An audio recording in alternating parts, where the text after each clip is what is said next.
Mr. Ray was involved in several secret societies himself. This is a guy. Mr. Ray has got my absolute respect for. He's got my respect because he is the real deal. He knows of what he speaks. He knows about secret societies. He knows about the occult. He knows about what's going on, how mind-controlled we all are. He knows where the bodies are buried.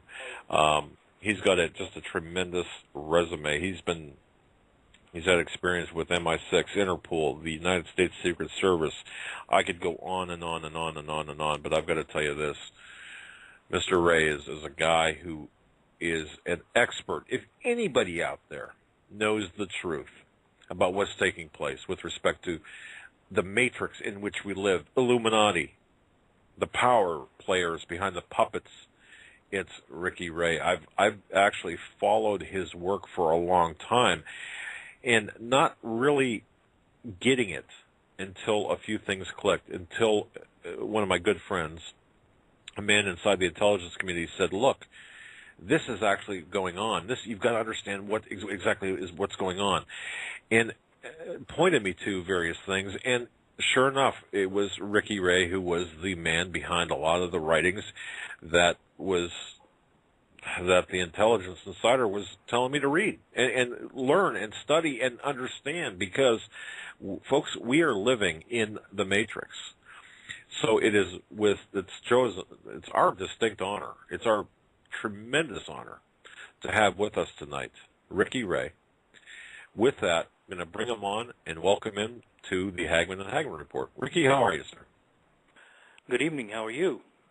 Very well. I want to thank you so much for joining us tonight and for your willingness to talk about things that are, well, pretty uncomfortable. I'll tell you that people knew what was going on out there, and I know that you're gonna shed some light on just how deep this rabbit hole that we live in goes. I will. Okay.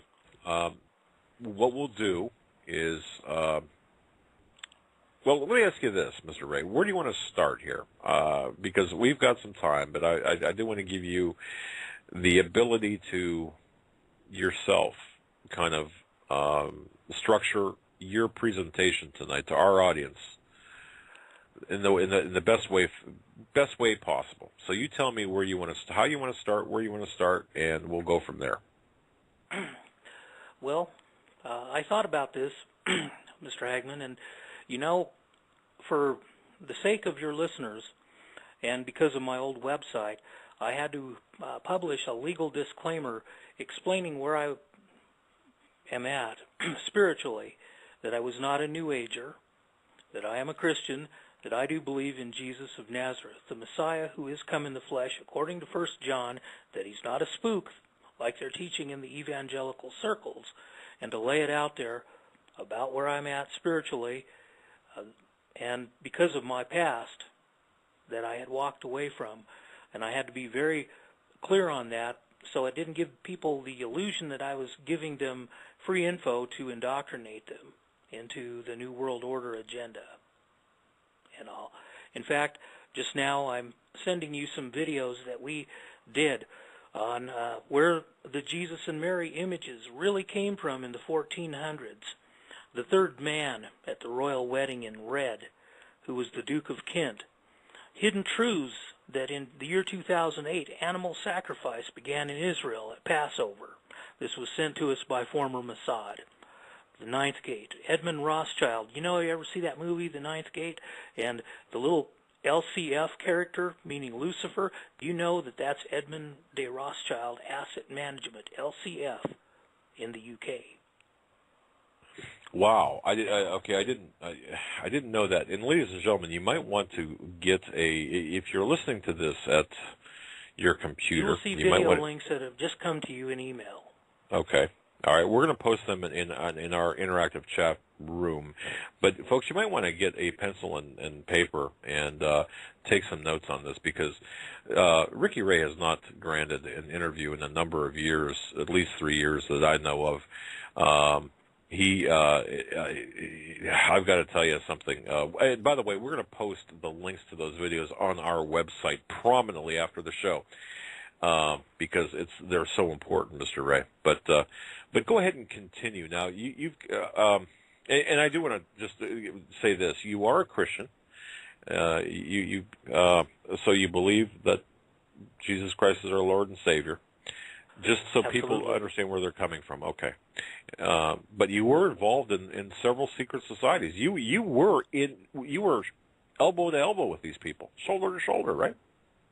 Yes, I was. All right. Well, take it away. Go ahead and take it away, even if you want to talk about how you got into it, if you feel comfortable with that, or what you saw, or just we're going to give you the floor. Go ahead and present what the heck's going on today. Well, mass media has been indoctrinating people since World War II.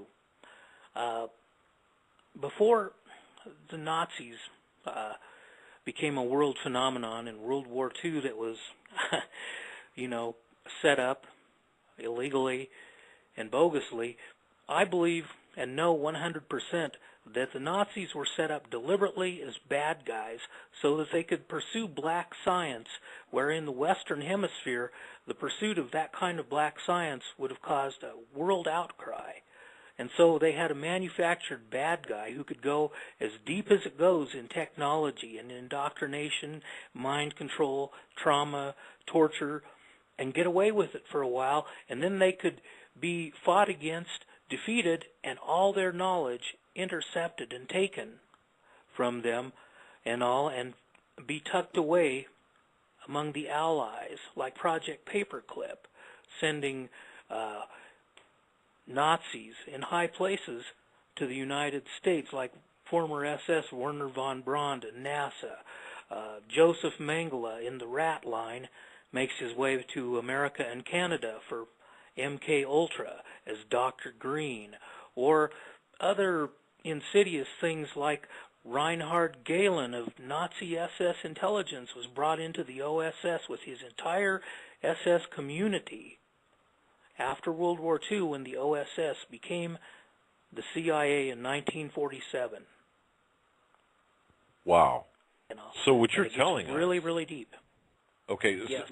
But just so I'm clear, what you're telling us, and to the listening audience, that we essentially continued the Nazi agenda just under a different name and ostensibly for, I don't know, humanitarian reasons, I guess, or if anyone asked, it would be for humanitarian reasons. Is that what you're saying, or is it something a little bit more, is it something deeper than that? Well, it goes a little deeper. The Nazis in the 30s, to indoctrinate their nation to be a bunch of psychopaths with no conscience, used television. This was something that was not widespread. And the Nazis, when they intercepted that, saw the potential of how it could indoctrinate people through repeated timed images and sounds, and so they figured out ways to produce it cheaply. And in the year 1948, following the founding of the CIA and a great many things in the Western Hemisphere, everybody and their dog could afford a TV set to indoctrinate them. And so it began. Okay. In that year. And the year was also notable because the transistor was developed. And that same year. Great many, okay. Yes. And a lot of funny science came out of the Nazis that we had intercepted. And these Project Paperclip refugees got out on Vatican passports under Pope Pius XII, who was a Nazi supporter. A lot of them went into the Rat Line to the South Pole and Antarctica. They called New Schwabenland and made their way to Argentina, Brazil, where there were Nazi support governments like Perón. And then some made their way back to Europe, but a lot made their way up the Rat Line, like Mengele and everything for MK Ultra in the year 1953. Okay, how much into the occult, and maybe you can break this down. Maybe this is too big of a bite of a question to ask, but how much into the occult were the Nazis back in the 40s and 30s, 40s, and? Well, it goes back. If you ever read the book by Dr. Scott Lively, a minister who is very valid. He wrote a book called The Pink Swastika, and you can look up Pink Swastika in a search engine and read the entire book about the founding of the Nazis on some very funny things that were like Boy Scouts for pedophiles in the 1800s and everything, called the Wandervogel. And a lot of the molested boys grew up to be butch gay men that founded the Nazis, like Ernst Röhm and other ones. So there was this gay agenda, but it was the macho butch gay agenda of macho men, you know what I'm saying? Exactly. That was pushing, Exactly. And in the 1800s, Ariosophist occultists like Richard Wagner were more influential on the development of the Nazis than his heir, Nietzsche, the philosopher of existentialism. But it was Wagner and the Ariosophists who were occult roots of the Aryan philosophy, the Nazis ideologically and spiritually. And then in the 1920s, the Vril Society was founded by occultist Karl Haushofer, who was one of the ghostwriters of Mein Kampf and one of Hitler's educators when he was locked away at Landsberg after the Putsch incident in 1923. Karl Haushofer also invented what's called geopolitics. Does this make a little sense or connect dots? Karl Haushofer coined the term geopolitics for the taking of living space, or Lebensraum. And he was highly occult. He developed the Vril Society, which was just like if you ever saw the 1984 movie Dune and the Sisterhood of the Bene Gesserit occultists, that was what it was. Women who were deeply immersed in the occult and used to channel and intercept fallen angelic knowledge to develop the black science of the Nazis, like flying saucers. Straight up, man. Wow. Well, and you were talking to a guy who is a member of the Vril Society because it still exists. To this day, it still exists? Yes. They moved through the rat line and made their way into Venice, and they have a house in Munich. Okay. I just want to say to the audience, Mr. Ray, I just want to say this, and I want to thank Marianne. In the studio, I'm actually holding a copy of the book, The Pink Swastika, and I've got to tell you, it's a pretty heavy read. It does talk about Karl Haushofer. It talks about, suggesting that, of course, Haushofer was a homosexual, in addition to the demonization things taking place and so on and so forth. But it's definitely, folks, if you have the opportunity, The Pink Swastika, the subtitle Homosexual in the Nazi Party, grab yourself a copy. It's important reading. It's important background reading for what Mr. Ray is speaking about. But so this whole thing still exists today. The society, I guess, what you're saying. Yes, and the symbols of the Schwarz Zone or the Black Sun and the Vril Society are still illegal in Germany and can get you arrested for displaying them in public. They made their way in the rat line, a lot of them back to Venice, where the black nobility began. Of the Venetian side of it, and then some of them made their way back to Germany, and they do have a house in Munich. They have a site called Causa Nostra, Our Cause. Okay. Now let me ask you this. Sorry for interrupting here, but a lot of people hear the phrase and they will do a search on black nobility.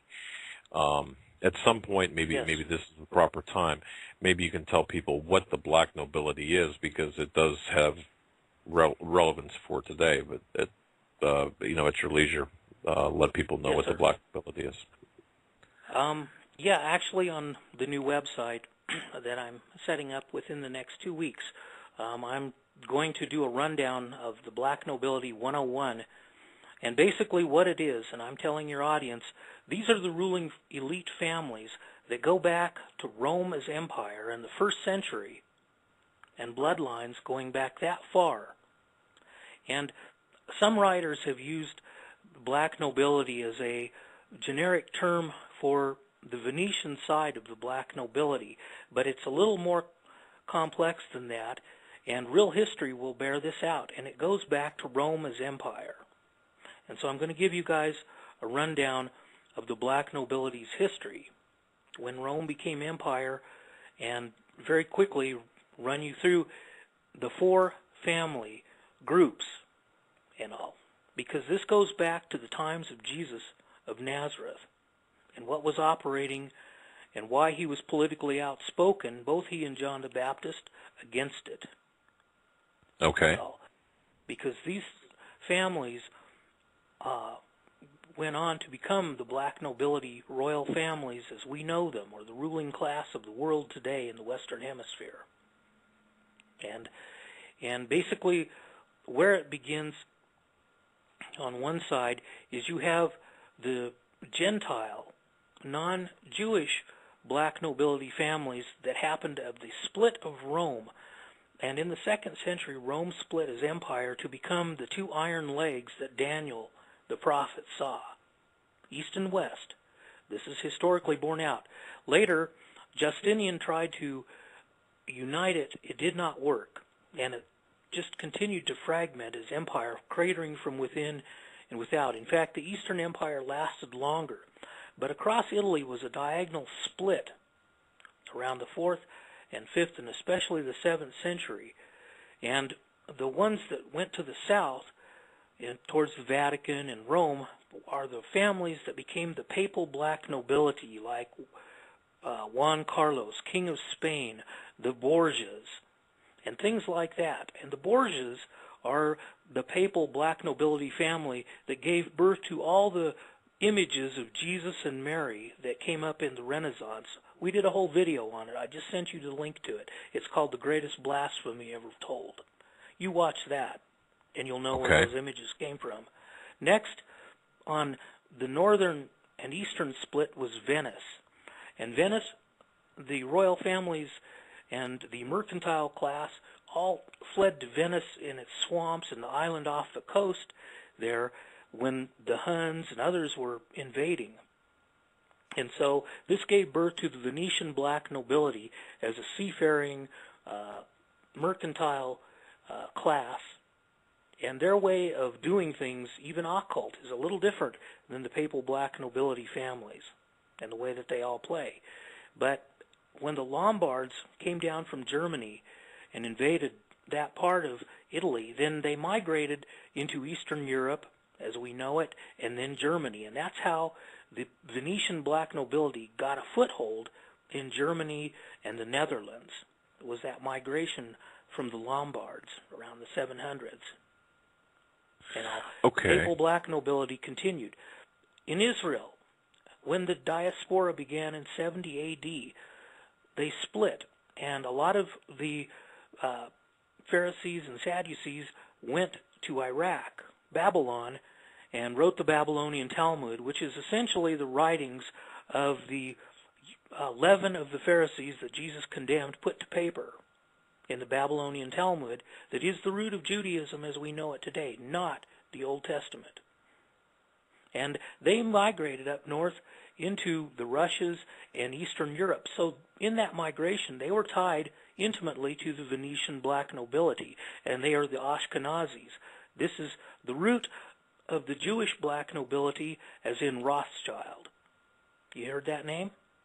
And then the split of the other Jews in the diaspora that moved along the Mediterranean through Europe and Greece and Spain and along North Africa and intermarried with the Berbers and other stuff and made their way into Europe. Those are the Sephardim. And out of that is a black nobility name that everybody knows. It was called Rockenfeld, that we know today as Rockefeller. And that's Sephardim. That's where it came from. Black nobility. Okay. And these, is that where the ties to the Jew? You know how people say, well, everything's controlled by the Jews, the banks and so on. Is this where that intersection comes in? Yes, the diaspora, when it split the Jews east and west, and later the Roman Empire was split east and west, it gave birth to the Venetian black nobility to the east and the Ashkenazis, who interacted with each other in their migrations into Eastern Europe and up into Germany, where they got a foothold. But the Mediterranean Sephardim were tied to the papal black nobility who never left Rome and settled in there in that split and migrated into Spain, France, and things like that. So they were intimate with each other, too, as mercantile class, and became the viziers, the bankers of the papal Gentile black nobility. And that's how the four groups actually started. You had the east of the Venetian Gentile black nobility and the Ashkenazis, like the name Rothschild, but on the west side, where Rome was at, and their migration along the Mediterranean too, the papal Gentile black nobility and the Sephardim black nobility. And among the Jewish people today, the Sephardim and the Ashkenazis are the problem, and they are prejudicial and hard on other Jewish people of other historical migrations in history, like the Africans from Ethiopia, the Falashas, who migrated down there in the time of Solomon. Okay, but ultimately, did this lead to the Weimar Republic back in the 1920s? It did. Okay. The Weimar Republic was, again, tied to the Venetian black nobility, and the perversion just went too far. And they dismantled it because they had a bigger agenda in mind. And the papal black nobility with Pope Pius, or Pacelli, who was a royal of the papal black nobility families, became Pope Pius XII, supported the Nazis. In fact, Hitler was a professing Catholic, though he was a little more than that, we all know. Of course. The grandson of Salomon de Rothschild, House of Vienna Rothschild, and Maria Schicklgruber, their grandson. This man didn't come to power by accident. But on the other side, Winston Churchill and all of the Venetian black nobility, and his mama, who was the mistress of King Edward VII, got pregnant, and so he married her off conveniently to Randolph Churchill, who was a syphilis-infected man who could not reproduce, and they had their little baby Winston. And that's how Winston Churchill rose and had the mentor in his daddy, King Edward VII. Venetian black nobility, Saxe-Coburg-Gotha, and out of Hanover. Yes, sir. Wow. And if you look at photographs of Winston Churchill as an older man and pictures of King Edward VII, spitting image, man. Royal bastards are as old as time itself, man. Well, I've heard some things. For example, in today's world, Bill Clinton's father, for example. Winthrop Rockefeller or Rockefeller. Exactly. People, when we have discussions, for example, about these things with friends, and I say, we talk about Clinton's father, for example, and others, the lineage of others. You go to Bush, to Prescott and his influence and help with the Nazis, the Ford Foundation, and it goes on and on and on. The ties are there, and they're endless. But the lineage. George W. is the ninth cousin of Prince Charles. That's why they have the hook nose and big ears. Wow. They look so much alike. They are ninth cousins. Ninth bloodlines, cousins. And they are of the Venetian black nobility. Now, it's like Bush Sr., when he boasted in 1988 at the elections about that 1,000 points of light, man, he was talking about the ritual chamber in the Chateau Ameroy, the castle of the Dark Mother in Belgium, that is controlled by the royalty, or the Blue Salon in Belgium. That's what the 1,000 points is. It's a ritual chamber that has a dome ceiling like a planetarium with 1,000 points of light in astrological star shapes. And that's what the 1,000 points of light that George Herbert Walker Bush was boasting about in 1988. Openly, while everyone was thinking that what he was talking about was so harmless and great. That indicated he exposed that he had been there and taken part in Luciferian rites that involve child sex, human sacrifice, and everything for the most costly drug on planet Earth that comes from the pineal gland of victims. You're going to have to about the occult. You know. Wow. And I will send you a video about the most costly drug and where it comes from, that the black nobility of all of them indulge in. You know, G8's and Bilderberg, which is coming up, is going to have a new king presiding and all. Willem Andrew, who became king on Walpurgis and all, Beltane, this year, when his mother abdicated, Queen Beatrix, the daughter of Prince Bernard, the guy who founded Bilderberg, and was Nazi SS. And all, so they got a new king that's going to be presiding at Bilderberg this year. And they go there as royals to see that their lackeys there do what they command.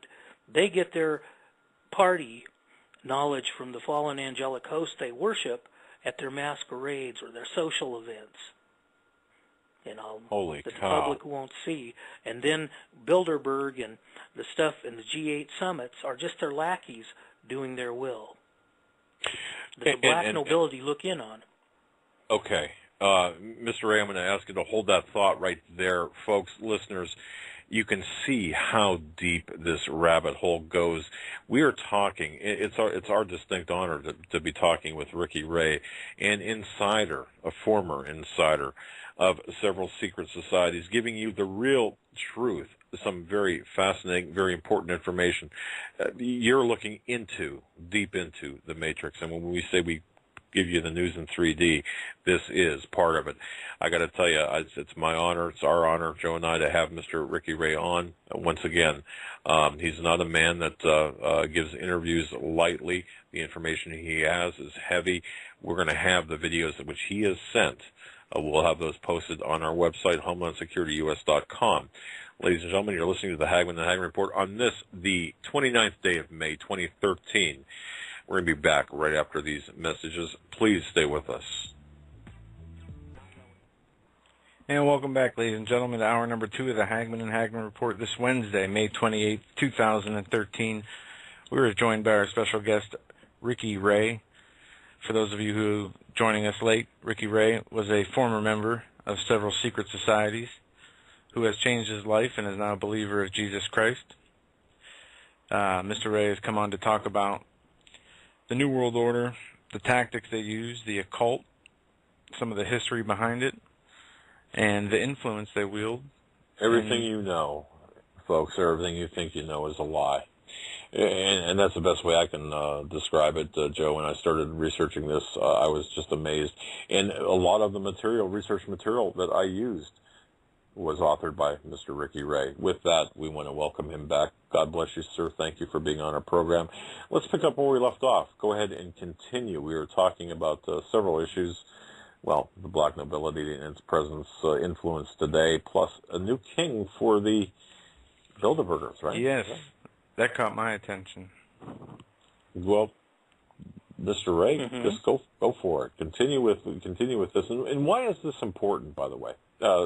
This new king for the Bilderbergers.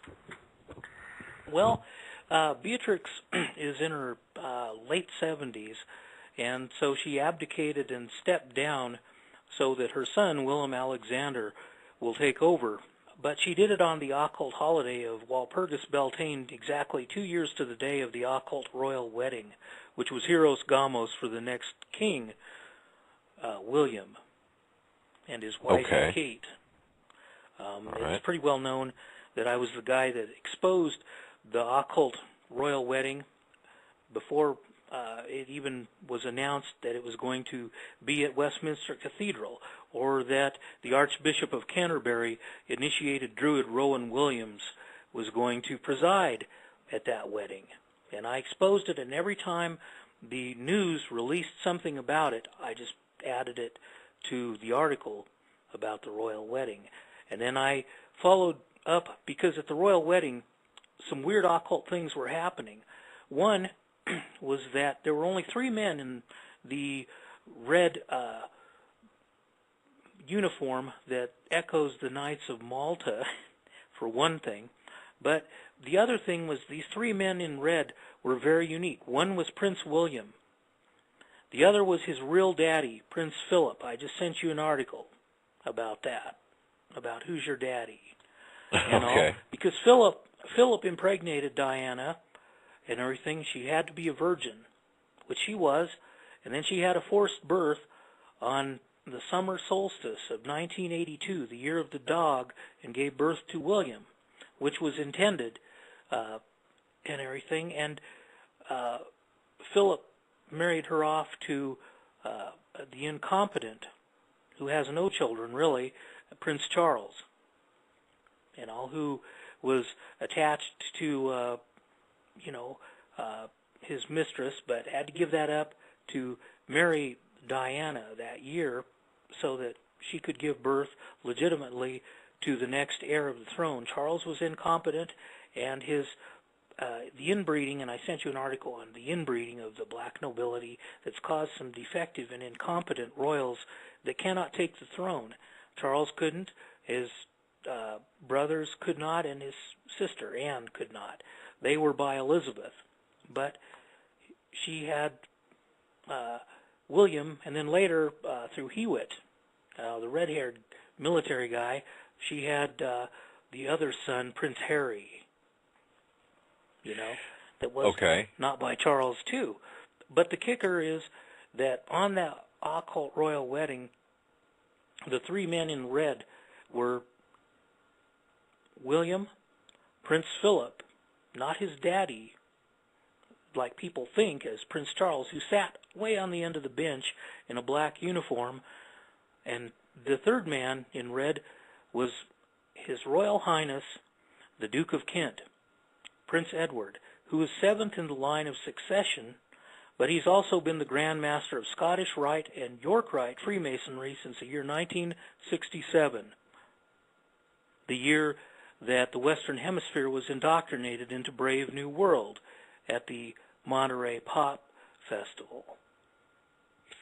Okay, I didn't. No, that's new to me. 1967. Okay, if you can explain that a little bit, because I didn't hear about that. Yes, I will. That year, Prince Edward, the Duke of Kent, became Grand Master of Freemasonry. They had to speed up some agendas because some illegal acts took place that year. And so he took over Freemasonry, both the York and Scottish Rite and everything, and that is on the UGLE site, the Grand Lodge in England. In fact, you can go there, and you know that 2 days before the royal wedding, on the 27th, he gave a message to all Freemasons high up about mentorship and indoctrination. It's worth reading, and I just sent you that article on the third man in red, his history. He's a field marshal over there in England, been involved in some very dark military adventures, and a lot of people, they want to blame either the Vatican or the Zionist side, but they're all in bed together, and the black nobility royals and their viziers in the banking families on the Jewish side of the black nobility are all in bed together financially and taking over the world and preparing the way for Antichrist. But the Western Hemisphere was being indoctrinated with TV, bombarding it with repeated messages to break down the family structure. In the year 1955, 2 movies came out that gave birth to what we call teen culture, and the young class of affluent, spoiled kids who basically rebel against authority.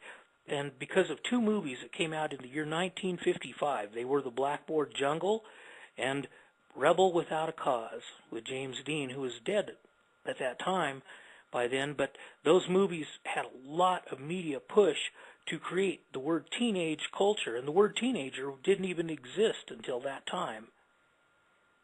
And this was designed to break up the family more and more. But by the year 59, and the death of 3 important rockers in America and some in England, then there was a gap, and they filled it with manufactured pop stars like Pat Boone and Disney clones like Frankie Avalon and Annette Funicello with the doo-wop era, and they had it in England as the Mercy Beat. But they saw a movie by Federico Fellini, La Dolce Vita, And the images and sounds, because rock never died in mainland Europe, but that image and sound became the images of the 60s and the blueprint that was used by mass media for the great social experiment of the 60s. And they had agents like Aldous Huxley and Timothy Leary, who's known now as a CIA asset, you know, in the youthful counterculture, you know. And Huxley, even before 1984, wrote Brave New World that came right from the Round Table and his brother Julian Huxley and the agendas to indoctrinate the Western Hemisphere into a soft totalitarian rule where the people love their slavery as long as they've got sex, drugs, rock and roll, the unholy trinity, right? Oh, yeah. And how many people, how many people have heard that? Sex, drugs, and rock and roll, folks, you're familiar with that? That's the unholy trinity. And that happened in the 50s, but it really got amplified in the 60s. But something happened in 67. During the Vietnam conflict, there was a spy ship floating around near Israel in waters, the USS Liberty. And it was a spy ship, and they pretty well knew, everybody in the world knew that the 6 Days War was jumping. But something illegal was happening too. They were in the Golan Heights invading, taking Mount Hermon, which sits exactly at 33.33 degrees latitude and longitude. And the reason was because the apostate rabbis, the Sabbateans, wanted that property back where the fallen angels landed in the Book of Enoch, and all, in the times of Jared, and polluted the earth for 1,431 years that you can count in the book of Genesis, generations. But Mount Hermon sits at 33.33 degrees, and abominable rites took place there. And they recaptured it illegally in the Golan Heights while the 6-day war raged, and the spy ship Liberty caught that. And so they attacked it and tried to sink it with the intent to get the U.S. involved and, you know, overtake Egypt and blame it on them. But it didn't happen. They didn't sink the Liberty. Some people survived. It got shot up, and that was on the 8th of June in 1967. And so they had to do something very fast to get the world's eyes off of it. So they had to speed up the great social experiment. And so in California, the Monterey Pop Festival took place from the 16th on through the 18th plus for about 3 days, and they brought MK'd bands from England, MK'd by the Tavistock Institute over there, and Laurel Canyon in America, like the Mamas and Papas, and CIA agent John Phillips of the Mamas and Papas. And I recommend reading Dave McGowan's site about Laurel Canyon if you want to know what really happened in the 60s.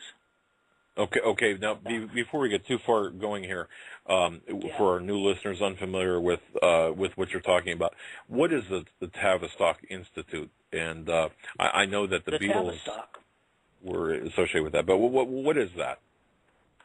The Tavistock Institute was manufactured by the ruling class to facilitate agendas aimed at global rule. And they investigated into things like mind control, propaganda, and a great many things in the 20s. In fact, it's well known that when Hitler was in England at that time, he had run into things going on at the Tavistock Institute that probably groomed him to be the next chancellor of Germany. Straight up. Wow. You know? Wow. And well, no. Okay. You can read facts on that at Dr. Henry Makow's site. Oh, okay, and we will put up a link to that on our webpage as well after the show tonight. Now, how? Because you brought in the music culture into this as well. How are the Beatles involved with Tavistock, for example? Because I think that's important.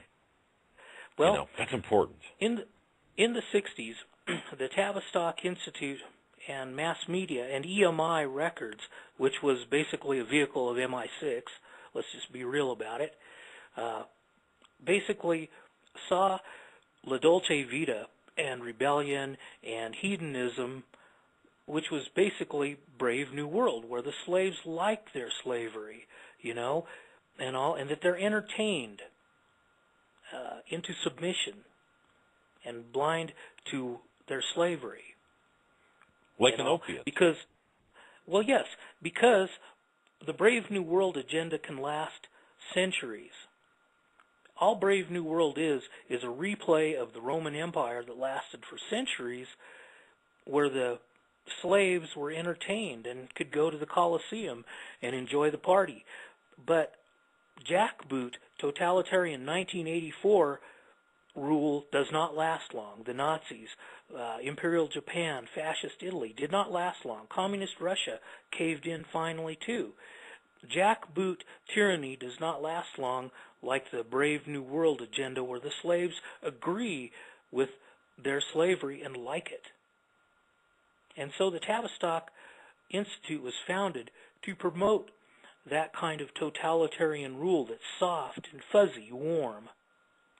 And in the 60s, in that year after the USS Liberty incident, they had to speed up the great social experiment that had begun intimately with the Beatles and British invasion and the folk movement and things in California tied to Laurel Canyon.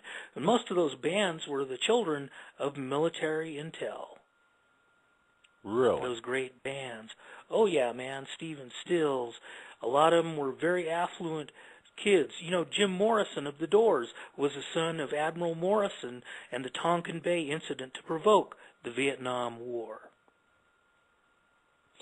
Folks, are you listening to this? This was tied to Laurel Canyon. Look up Laurel Canyon and Dave's Web and read about 21 articles on Laurel Canyon, and you will see what really was happening and all these military intel kids that went on to be bands.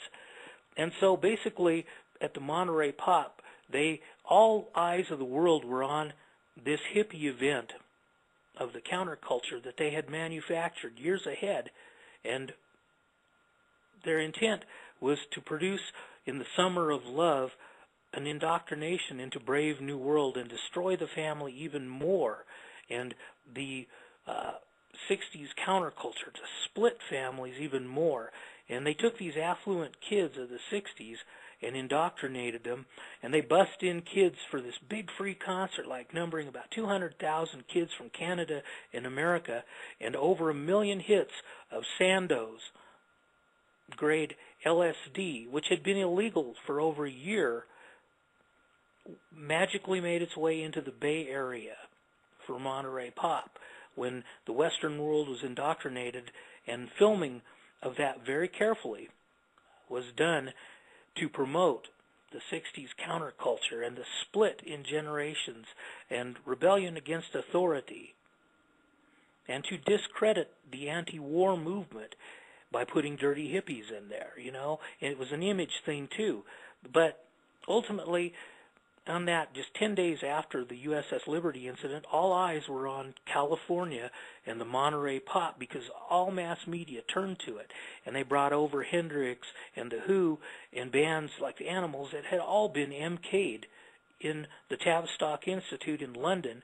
And over in America, they brought over a lot of Laurel Canyon-related bands, you know, like the Mamas and Papas and other ones, to play at that big concert. And so in June, 46 years ago roughly, the world was indoctrinated into Brave New World, and sex, drugs, and rock and roll, and their soma was LSD. And that LSD was where the LSD originated from our own governments.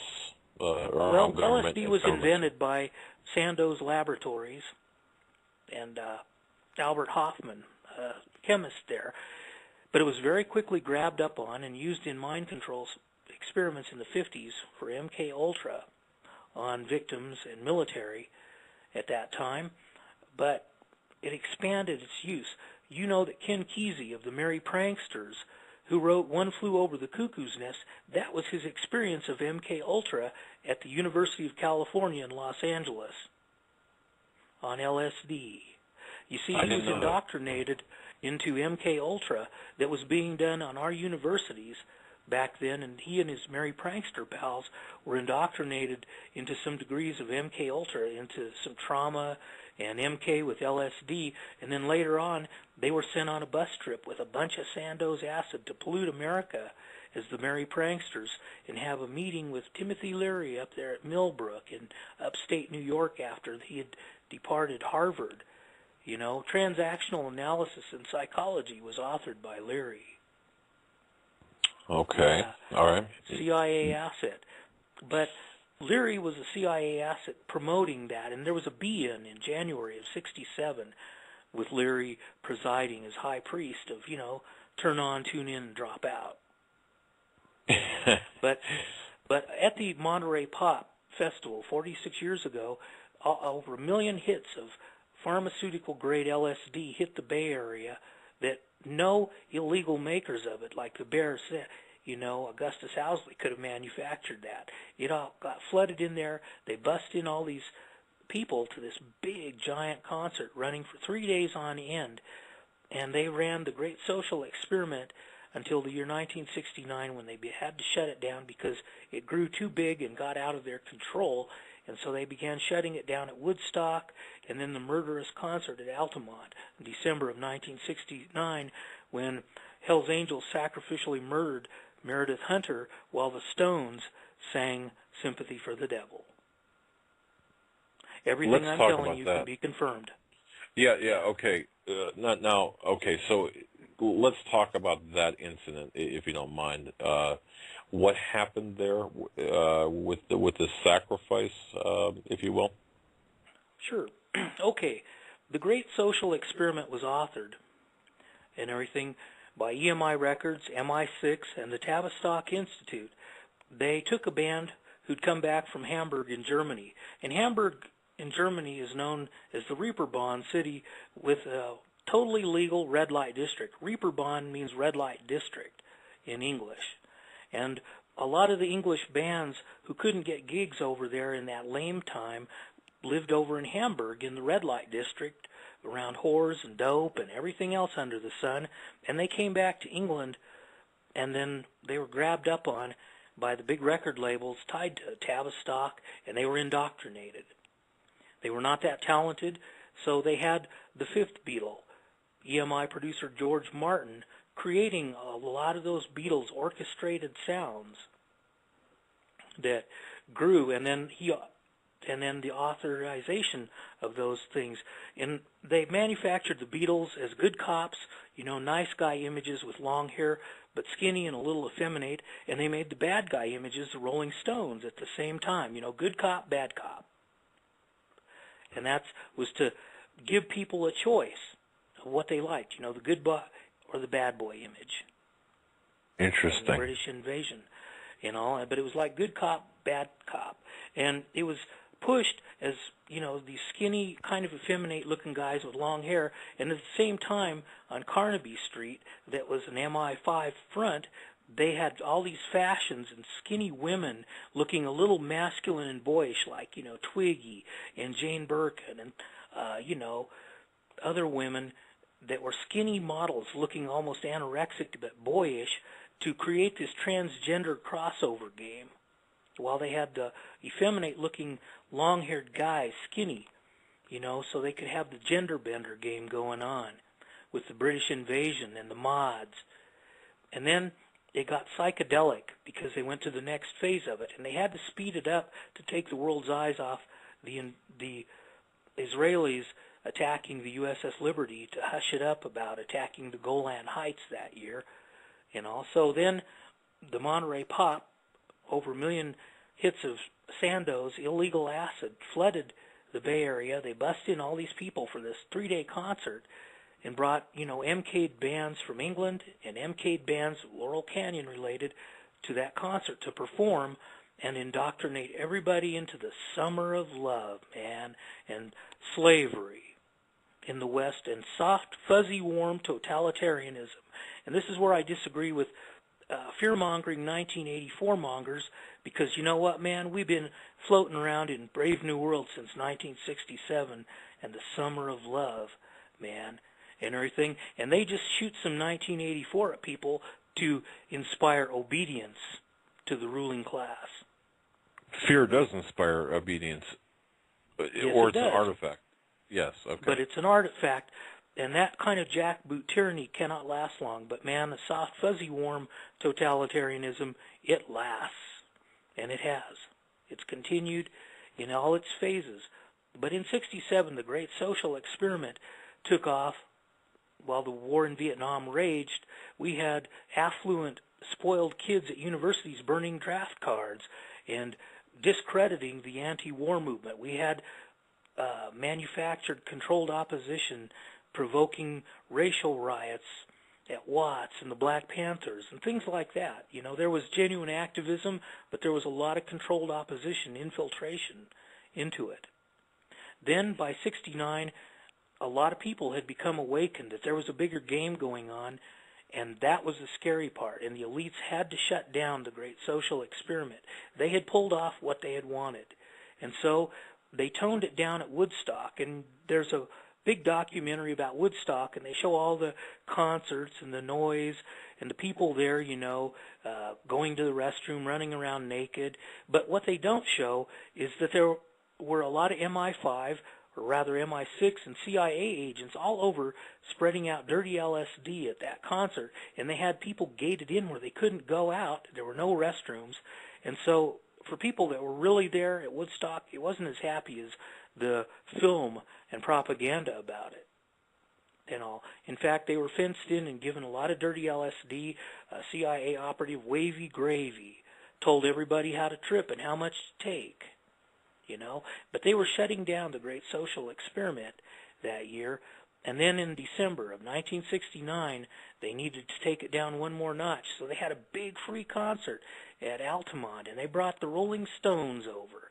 But that year, they had killed one of the founding members, Brian Jones, in the swimming pool in July of 1969 and replaced him with guitarist Mick Taylor and all. And the Stones were scared. You damn right they were going to perform and do whatever their masters told them, because they took out Jones, you know, who joined the 27 Club that year, as a warning that they're going to do what their masters, who made them, wanted.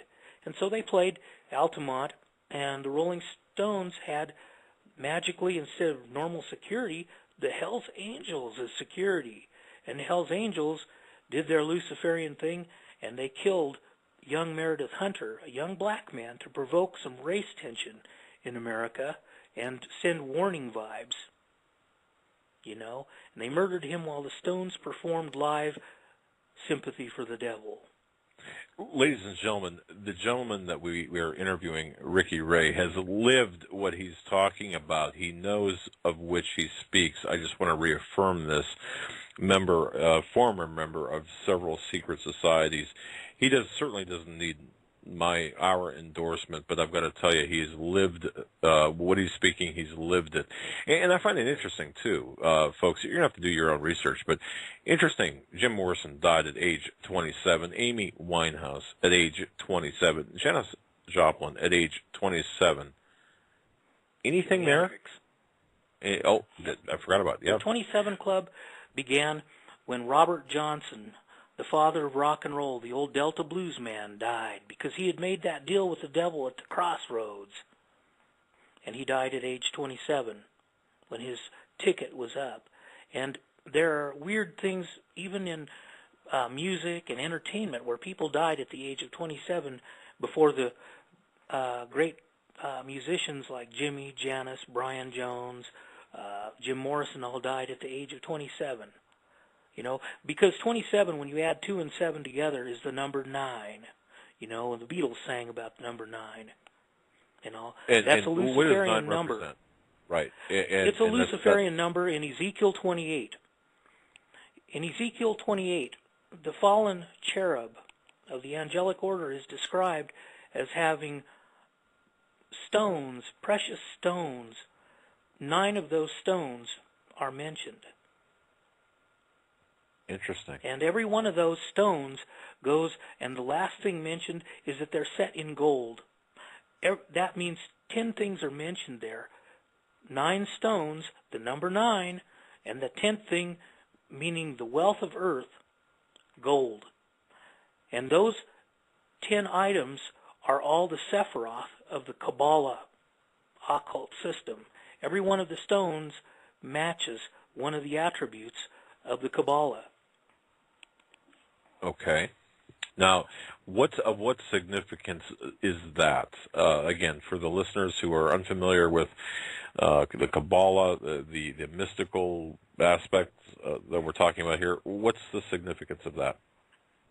Well, the Kabbalah was the system of occultism that made its way out of Babylon, going all the way back to Nimrod and Semiramis and Nimrod's father and everything, who begat Nimrod. Okay. And he was a renegade, descendant of Ham after the flood, Cush. But the old word for Cush was chaos. That's what it means in the old language, the word chaos. And so Cush, chaos, gave birth to his son, who became the first king of empire, Nimrod. Out of chaos came order. Ordo ab chao.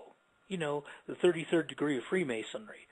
And he set up the mystery rites with his wife and mommy, Semiramis, and all. He set up the kingdoms of Assyria and Babylon. This goes back a long ways in time.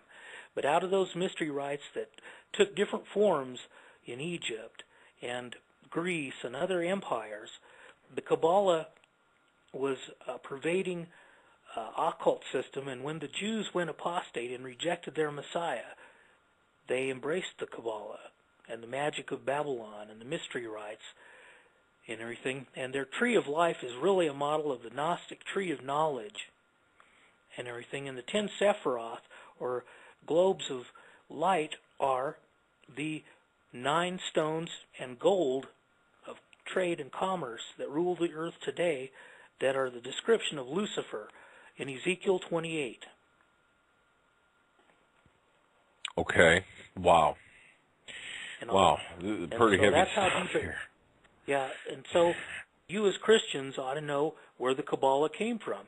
The attributes of the Kabbalah are those 9 stones that are mentioned in Ezekiel 28. Why does, for example, we hear Madonna going on The View and talking about, well, I follow the Kabbalah. Why?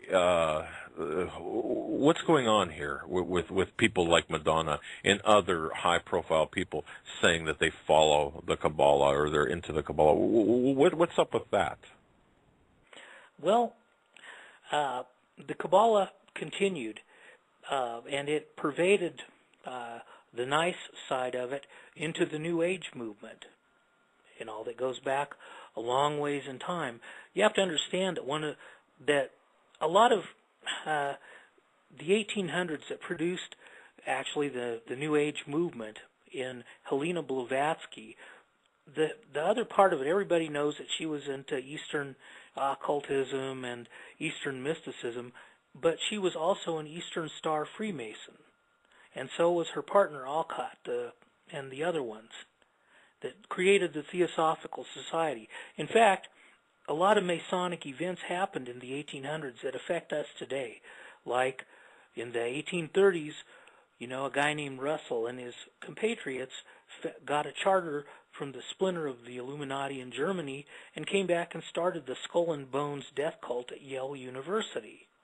Later on, in Freemasonry, one of the guys that instigated the Civil War, Albert Pike, started the KKK.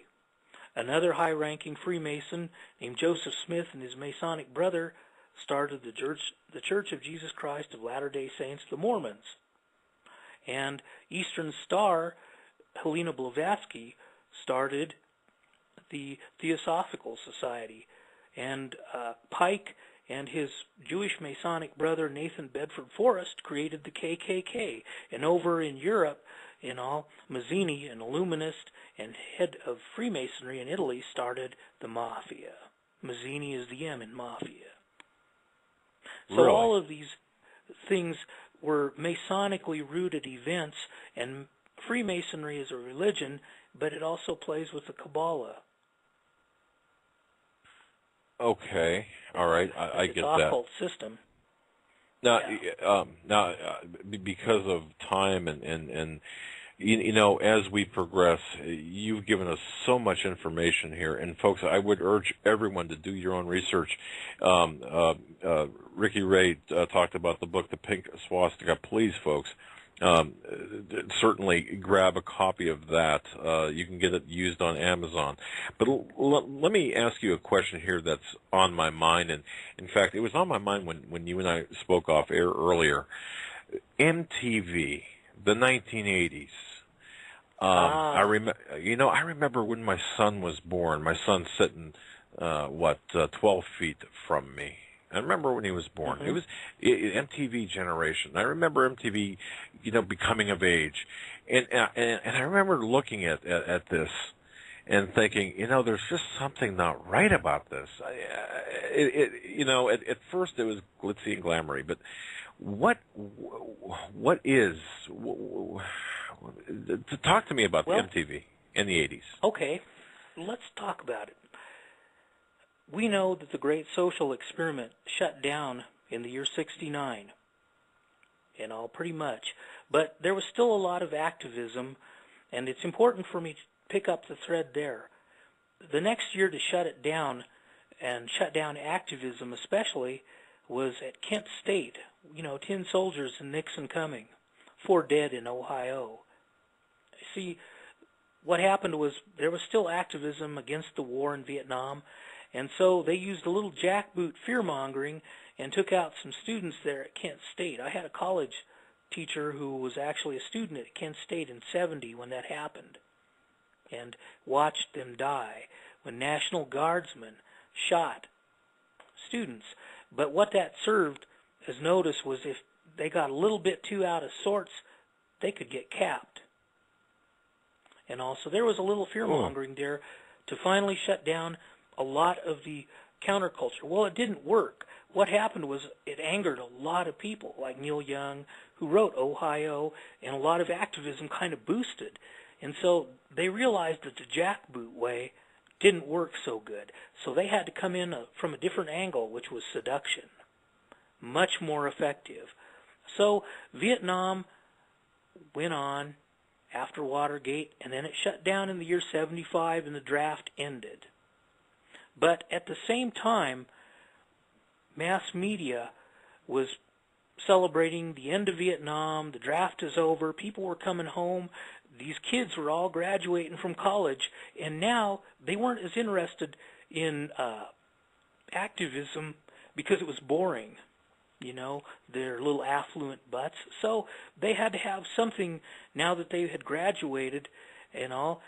They could still have long hair and bell-bottoms, but it was polyester suits and stacked shoes at that time.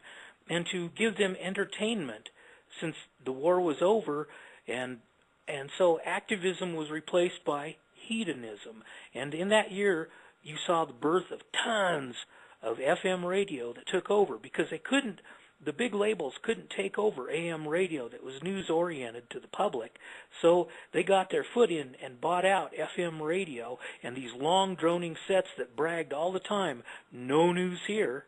Well, that was because they had bought them out and were just running all this long, droning music and everything for escapism and hedonism. And as that generation had grown and graduated, then they could sell out to the man now, and no war protesting and hedonism. So they provided them arena rock, which grew immediately at that time, at the same time of the rise of FM radio. And at the same time, disco came out of the gay community and became a form of entertainment for all the hippies, now become yuppies on the weekend. And now all the dope, instead of psychedelics that opened the mind, became highly addictive forms of dope like, China white heroin, expensive cocaine, and prescription speed out the gazoo.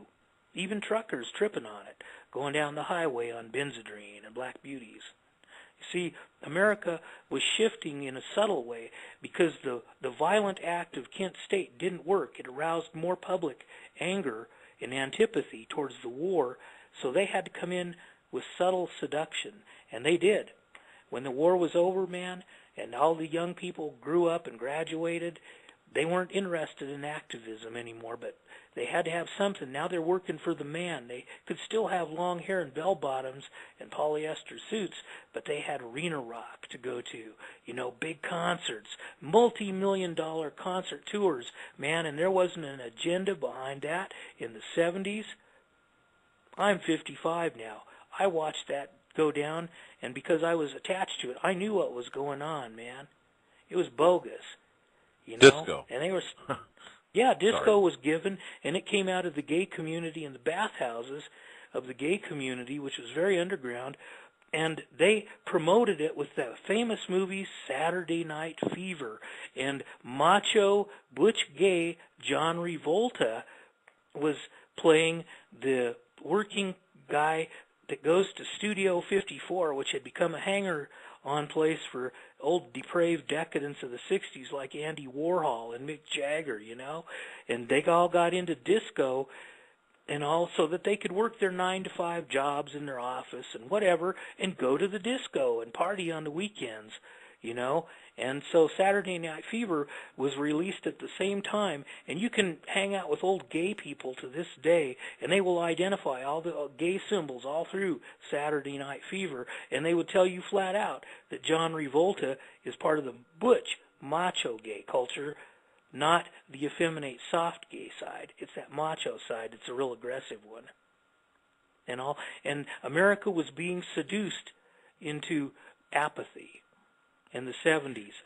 In the year 1981, they linked up the big labels with TV and created MTV to really indoctrinate people. And that was the year that Reagan took over in Reaganomics. And so they had to create a controlled opposition game of plastic rebellion using MTV as a vehicle to indoctrinate. So if kids were rebellious and didn't like authority, they had control of them through MTV. And I watched my entire generation clone off in the way they dressed, talked, acted, hairstyles from 1981 to the end of 1983. Cloned off, completely unaware, and if they liked the pop or the new wave stuff, they were looking like the Flock of Seagulls or Michael Jackson or Madonna, or if they liked metal, they had Headbangers Ball for guys in spandex and leather and spikes, and some of them guys were, presenting like satanic imagery and everything, and stuff like when thrash metal came along and stuff by the mid-'80s. Now, before we get into that, okay, you said MTV and cloning off. I think a lot of people don't understand the real serious nature of MTV and the cloning off of children. Can you explain a little bit more about that? Sure. Basically what it is they used a very sophisticated form of mind programming that we call neuro-linguistic programming, but they went a little further than that, and you can read about that kind of subtle mind control in guys like Anthony Robbins' books and everything. In fact, neuro-linguistic programming is very out of date, and all that's been long gone. But MTV used repeated and timed images and sounds to subtly hypnotize and bring people into that and seduce them even further than FM radio and arena rock and discos had done in the 70s, late after Vietnam. But it was all a step-by-step process from the great social experiment of the 60s to bring us more concretely into Brave New World. So the neocon conservatives rose out of Reaganomics that was destroying the economy and the deregulation that's got us really screwed right now. But on the other side, they had Plastic Rebellion on MTV to further divide the family. And it was so bad. I mean, I watched my generation clone off, and I was a single parent. My son was born in June 1980. And I watched my generation clone off so hard by 83, I destroyed my last TV. I have never owned a TV since.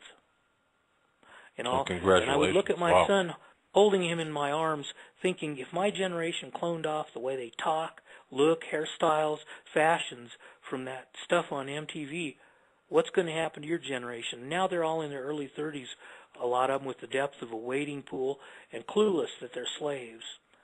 And all, but hey, as long as they got the party of sex, drugs, rock and roll, the unholy trinity, keep on coming, you know. They like their slavery. And they will rat out people who tell the truth. Speaking of ratting out people, is it true, Mr. Ray, that and folks folks that know about what we're speaking of will understand this question. If you don't, you can do your own research on this. But is it true that a secret meeting was held by music labels back in the early 90s to promote, for example, rap music? And was it, for example, and then a follow-up to that question, too, is it true that these labels, these very labels, also owned, and get this, private prisons? Just a couple of questions to throw out there. Well, they're all tied. If you look at the corporate end of things, and you will find the big labels are tied to big corporate mass media interests like Sumner Redstone and Viacom, which is MTV. You know, and the big labels are all tied to that. You know, and people that play around with YouTube, if they put music up and everything, they'll get a copyright violation from either UMG Universal or Sony or Warner Brothers or EMI or these big labels. And here's the kicker. A lot of what people think are independent or underground labels, if you look on those CDs and flip them over, you will see their distributor is one of those big labels. And basically they use a lot of independent labels to feel out the public and experiment with sounds and indoctrination, and then they will sign people on and create changes in culture from these independent labels that they have and control world distribution. And you can look on records even back in the 70s and the 80s that seemed independent, but if their distribution was one of those big labels, then you know that they were a puppet of the big labels. And the 80s was a real weird thing because that was a producer's era where it wasn't the band anymore. In fact, you could take two bands like, say, Def Leppard or AC/DC and listen to them, but man, they sounded so much alike. You flip the record over, it was the same producer, Mutt Lange, or Bob Rock, or one of these things, and you could take albums and listen to them where they all sounded the same and put a stack of them together, and you would find the same big label producers produce the ones that all sounded alike, because the technology was there for them to control it, and it was really the producer and engineer more than the band. And the technology is just rose, like with the Antares Auto-Tune that came out in the 90s. Somebody could talk into it and come out sounding like they were singing Angel. Yeah. You know? This is where I've grown up in the music from the 90s, and I've noticed since then, even now, the love songs that are being sung on the radio. I mean, they used to sing songs like... they used to sing songs about God, even in the early 90s, all the time. Now, the love songs that I hear being played on the top 40 charts seem like they're singing to entities or the devil himself. Well, they do. And all because he will appear as an angel of light. And that's part of the New Age movement, is the white light side of occultism that looks really nicey nice and everything, where most people, when they think of the occult, they think of the dark side of the force like Darth Vader. But it isn't that way, man. And all, it's Gnostic dualism and everything. And a lot of people think that the ruling elites are all on the left-hand path. But they're not, man. Gnostic dualism is controlling the right-hand path and the white light side as well as the dark side. And that is why the Masonic symbol is the chessboard that's black and white. And so the nicey nice stuff in pop music is the white light New Age side, essentially. And I want to ask a question that one of the listeners posed. Christian music.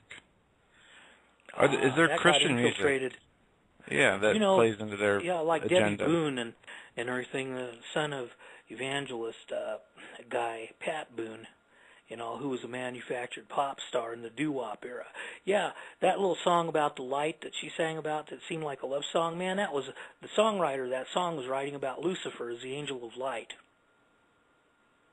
Yeah, are all are all these songwriters? What I'm hearing here, are all these songwriters specifically because of your music background here? Are they in? They're all in on this together? I mean, is this what I'm hearing? Yeah. Yeah, anything tied to the big labels and everything. Listen, man, you don't get a big label contract without selling your soul. You know, even some pop stars have admitted that they literally did sell their soul to be on that big label, signed on. You know, because you're a slave to that system. And even the guy, John Todd, for all his flaws, exposed the deeper side of the music industry in the 70s, telling people a lot of things that just were like bad science fiction, but now time has borne out that he was telling a lot of truth. Well, it reminds me of something. I think it was Kate Perry. I'm not sure, the singer, who said, "I sold my soul to the devil." She'd been in gospel music. Yeah. Wow. Okay, yes, so sir. So what we're seeing here, if I'm looking, or if I'm understanding this, if Joe and I are understanding this correctly, we're seeing this architecture that is being built by the people, by the real power brokers in the world, that they're infiltrating our music, our entertainment, every aspect of society, but in particular they're not the music. Infiltrating it. They did this a long time ago. So they're here. You know, they've been here, man. And all this has been going on since World War II, man. The evangelical movement was infiltrated effectively, and that's where I would step on some toes for people that think very highly of some very famous evangelists at that time, without the knowledge that some of them were very high Freemasons and working for the Illuminists and some corrupt things going on and all, and became manufactured religious superstars. You know, well, I got to tell you, I named names on my old website. It got me in a lot of trouble with a lot of church bangers, right? Well, you know what? Here's the thing, Mr. Ray. What we're after is the truth. Okay, so if the truth, look, if the truth indicts someone, it's the way it is. What about Oral Roberts, for example? What can you tell us about Oral Roberts, the very well-respected evangelist back in the day? Wasn't he associated? Wasn't there some controversy with him? Well, I'll just shoot you the whole picture, man. In the 40s, TV was confiscated from the Nazis, which was used in the 30s to indoctrinate them to be a psychopathic nation for war with no conscience. They had been indoctrinated with TV in the 30s. We took that technology and figured out how to make it cheaply and get it out all over. And so by 1948, everybody could have a TV and afford it in the Western Hemisphere, in Europe, in the United Kingdom, and America. And so the architects of the Brave New World or New World Order paradigm were busy. And in the 50s, they manufactured teenage culture and rebellion with the Blackboard Jungle and the rise of rock and roll as a rebellious thing, in the Blackboard Jungle, and Rebel Without a Cause in 55. But in the evangelical movement, the second wave of Pentecostals and then the evangelical movement, a lot of them that we call the charismatics, they were infiltrated.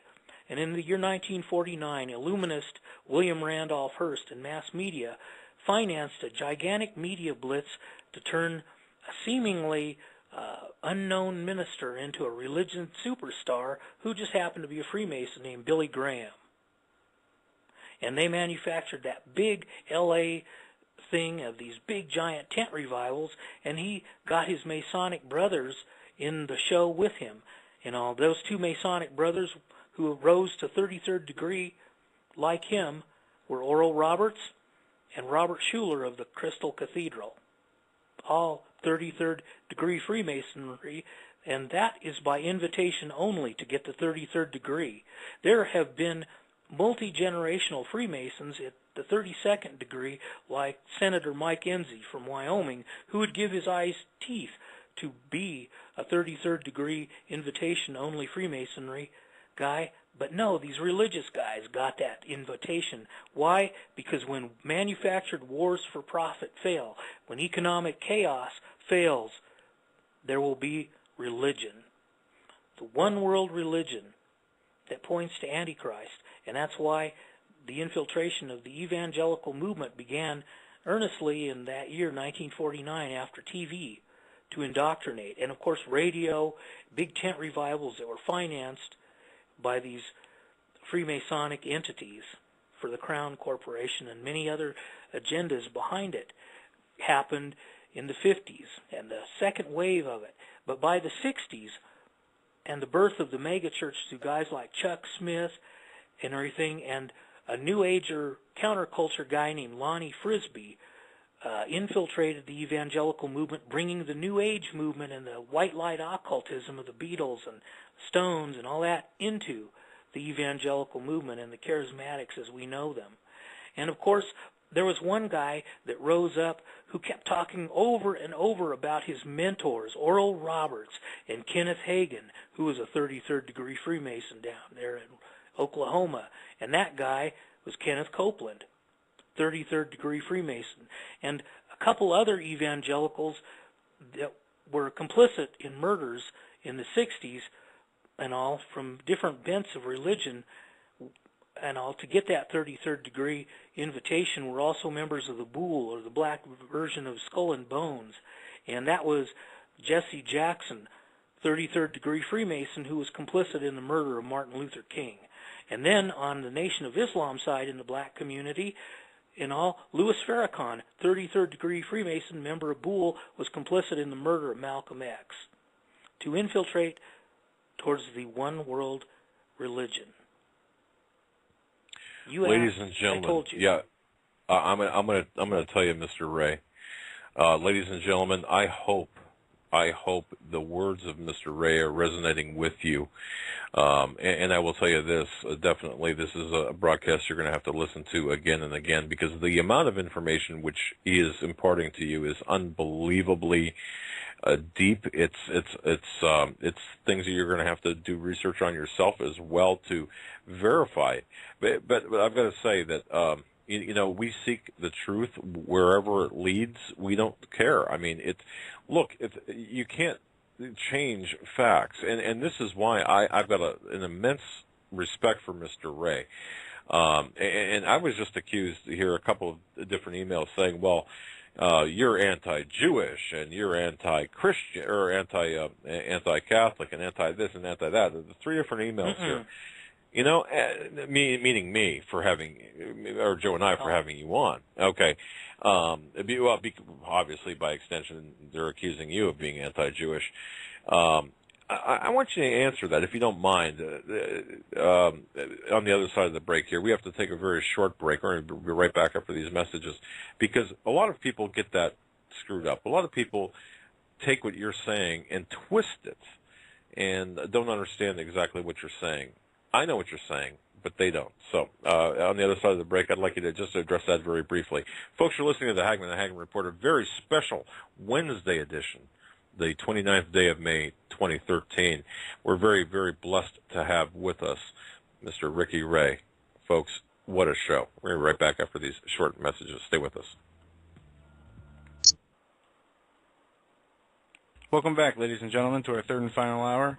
This Wednesday, May 29th, 2013, of the Hagmann Report, with our very special guest, Mr. Ricky Ray. And for those of you who joined us late, you got to go back and listen to the beginning to hear who he is. He is a very well-versed, well-knowledge man of the satanic agenda and how it has manifested itself into all aspects and layers of our society through subtlety, and is overtaking humans without them even really knowing it in most cases. During the break, during the break, Joe said something to me, and I just want him to read the Bible verse, dead center in the Bible. Go ahead and read that. Do you have it with you right handy? Yeah. The middle verse of the Bible, Psalms 118, verse 8. It is better to trust in the Lord than to put confidence in man. There you go. See, and we need to understand that, because before the break we were talking about the accusations of being anti-Jewish and being anti-this and being anti-that. Mr. Ray, just address that on our behalf. What are you saying here? You're not indicting Jewry or your Judeo-Christian, anything Judeo-Christian, right? No, and I'm not indicting the Catholics per se. But what I will tell you is religious organizations at the lower levels, including priests and rabbis, are often clueless about what their overlords in these religious organizations are really up to. In fact, it echoes almost the trappings of secret societies like Freemasonry that deliberately disinform their lower-ranked initiates about what's really going on until they rise up the food chain and their loyalty is tested. And then as they come up the food chain, they understand that there's a lot more going on than just a fraternal order with charities like you see with the Shriners and the Shriners Hospital and things like that, that there's something way deeper going on tied into politics and world economy and global agendas, and that Freemasonry is a religion of Gnostic dualism, of both the right-hand path and the left-hand path together controlling that, and the people lower don't necessarily know what's really going on because they have been deliberately disinformed.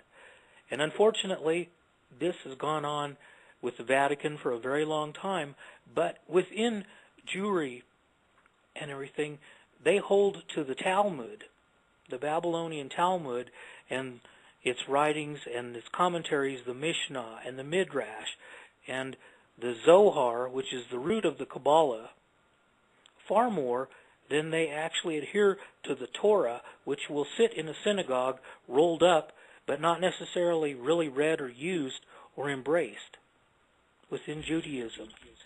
Yeah, and I know that's controversial, but if you talk to people in these organizations, they will tell you what they actually find. And how I knew about this was because, one, I know a Catholic priest who's a dear friend who was a chaplain in the American prison systems and didn't feed into the politics of the Vatican, but as he grew and learned more, then he found out that there was a lot that he didn't want to be a part of. At the same time, I knew a man, a rabbi who's out in Des Plaines, who was also a chaplain in the prison system, and that kept him off the main track of his religion in organized Judaism and the Hasidim and the Chabad Lubavitch. And so, as a chaplain, both these men were away at lower ranks, away from the politics, but every time they got closer to the politics, they found more and more things that were really scary, and they're at a point in their life now where they're either going to have to depart from it to do what God wants them to do, or they can stay in it and sell their soul. And I know that sounds awfully hard. I'm not against Jewish people, nor am I against Catholics, but the Vatican and the Zionist agendas that are cloaking that in everything, because God's conditions to the Jewish people were conditional based on their obedience to the law and the covenant that he made with them. And for a very long time, they have been disobedient. Okay, wow. And when you look into their doctrines, you find that Judaism as a religion is not based on the Torah or the writings or the prophets that Christianity embraces. But right. But the Vatican also long departed from the ways of God too, at the highest levels. Are we not talking about cognitive dissonance here when we're talking about this? Yes. Okay. Can you just explain a little bit about that? Because I think people need to hear a little bit about cognitive dissonance. Go ahead. In psychology, when people hear something that they don't agree with or they don't like, or it hits their buttons, then what happens is they will set up a psychic guard against it to shut it out.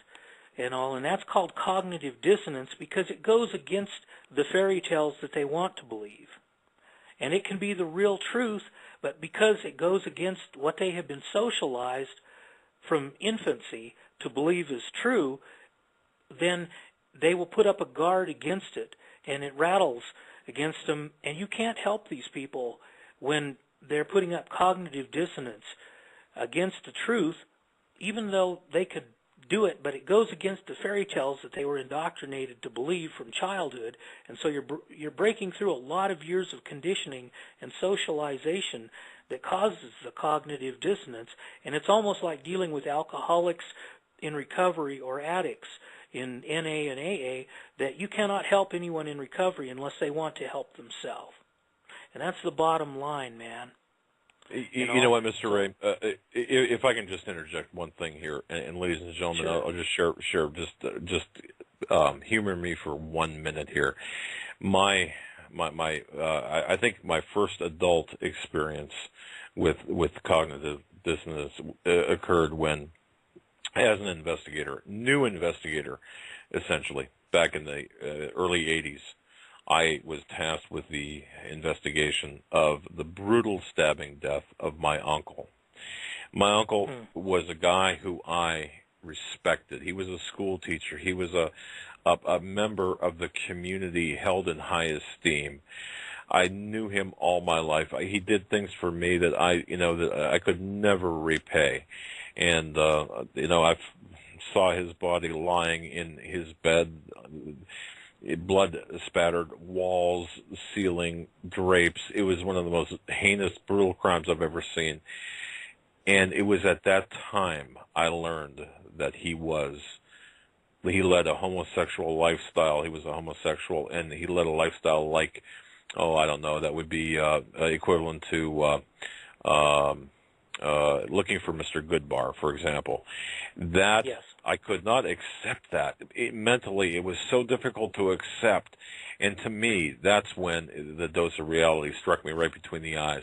And sometimes, when people you hold in high esteem and you learn something like this, it's hard to accept. And you have this mental battle with yourself. But I just wanted to just share that with you and the audience. It's just something that's very difficult to accept sometimes. Yes. These things are hard for a lot of people to accept. I had gotten into secret societies at a early point in life, and I got deeply involved with them. And then a few things shook me, and all. One was the Karen Silkwood incident, and what a fellow Wyomingite, Jerry Spence, uncovered, and the Spence team. And people like me who worked in the nuclear industry at that time were called, and we gave testimony or signed depositions, and we got blackballed from the nuclear industry and pursued for years by Kerr McGee. And when my cousins came home from Vietnam, who had been in the Phoenix program and in Green Beret and SEAL, each respectively, they threw this book at me as a young teenager called None Dare Call It Conspiracy by Gary Allen, and told me to read it and not go into the military before the war was over with. And they had come back from Vietnam, had been tied to the CIA Phoenix program, and they were never the same. That's one of the best books. One cousin never adjusted to society, and he took his life in 1996 with a .357 Magnum to the heart. The other one died from Agent Orange poisoning and cancer in the year 2005 when I walked away from all secret societies and the intel community. My goodness. You've had you've had it all. I mean, you've seen it from the inside. You've had the personal experiences. You've been involved in the secret societies. Where are we right now, Mr. Ray? I mean, we are seconds to midnight. To the American evangelical movement and all, man, you know what? Playtime is over. Being a church banger and the fashion show and the evangelical movement, like it's been all warm and fuzzy, that's over. After 9/11, America effectively became empire, not republic. I hate to tell you guys, but that's just how it is. And denial is an acrostic for don't even know I am lying. You see, that's what denial really happens. It's an acrostic for don't even know I am lying. And when we lie to ourselves and have cognitive dissonance and we don't like the truth, we got the problem. And we can either take the blue pill and get high and wake up and believe anything we want to, or we can take the red pill of truth, which is like the scroll that the prophet was told to eat. And it was sweet in his mouth, but when it hit his gut, it was really sour and bitter.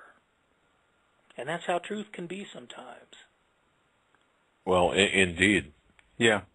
I've got an email here that somebody asked. Please, if we could ask you, sir, what you know about Keith Green and Bob Dylan. Both seemingly had something to do with the vineyard.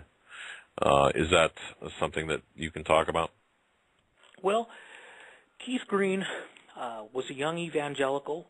He died oddly, but he was touched by a lot of the stuff that came out of young Lonnie Frisbee. Lonnie Frisbee was like a young hippie and everything that became an evangelical and born again, but he was tied to the 60s counterculture, and through him and his partners, they brought a little of that New Age counterculture into the evangelical movement, and money-making greed guys like Chuck Smith saw the potential of it and gave birth to the megachurches in the evangelical movement.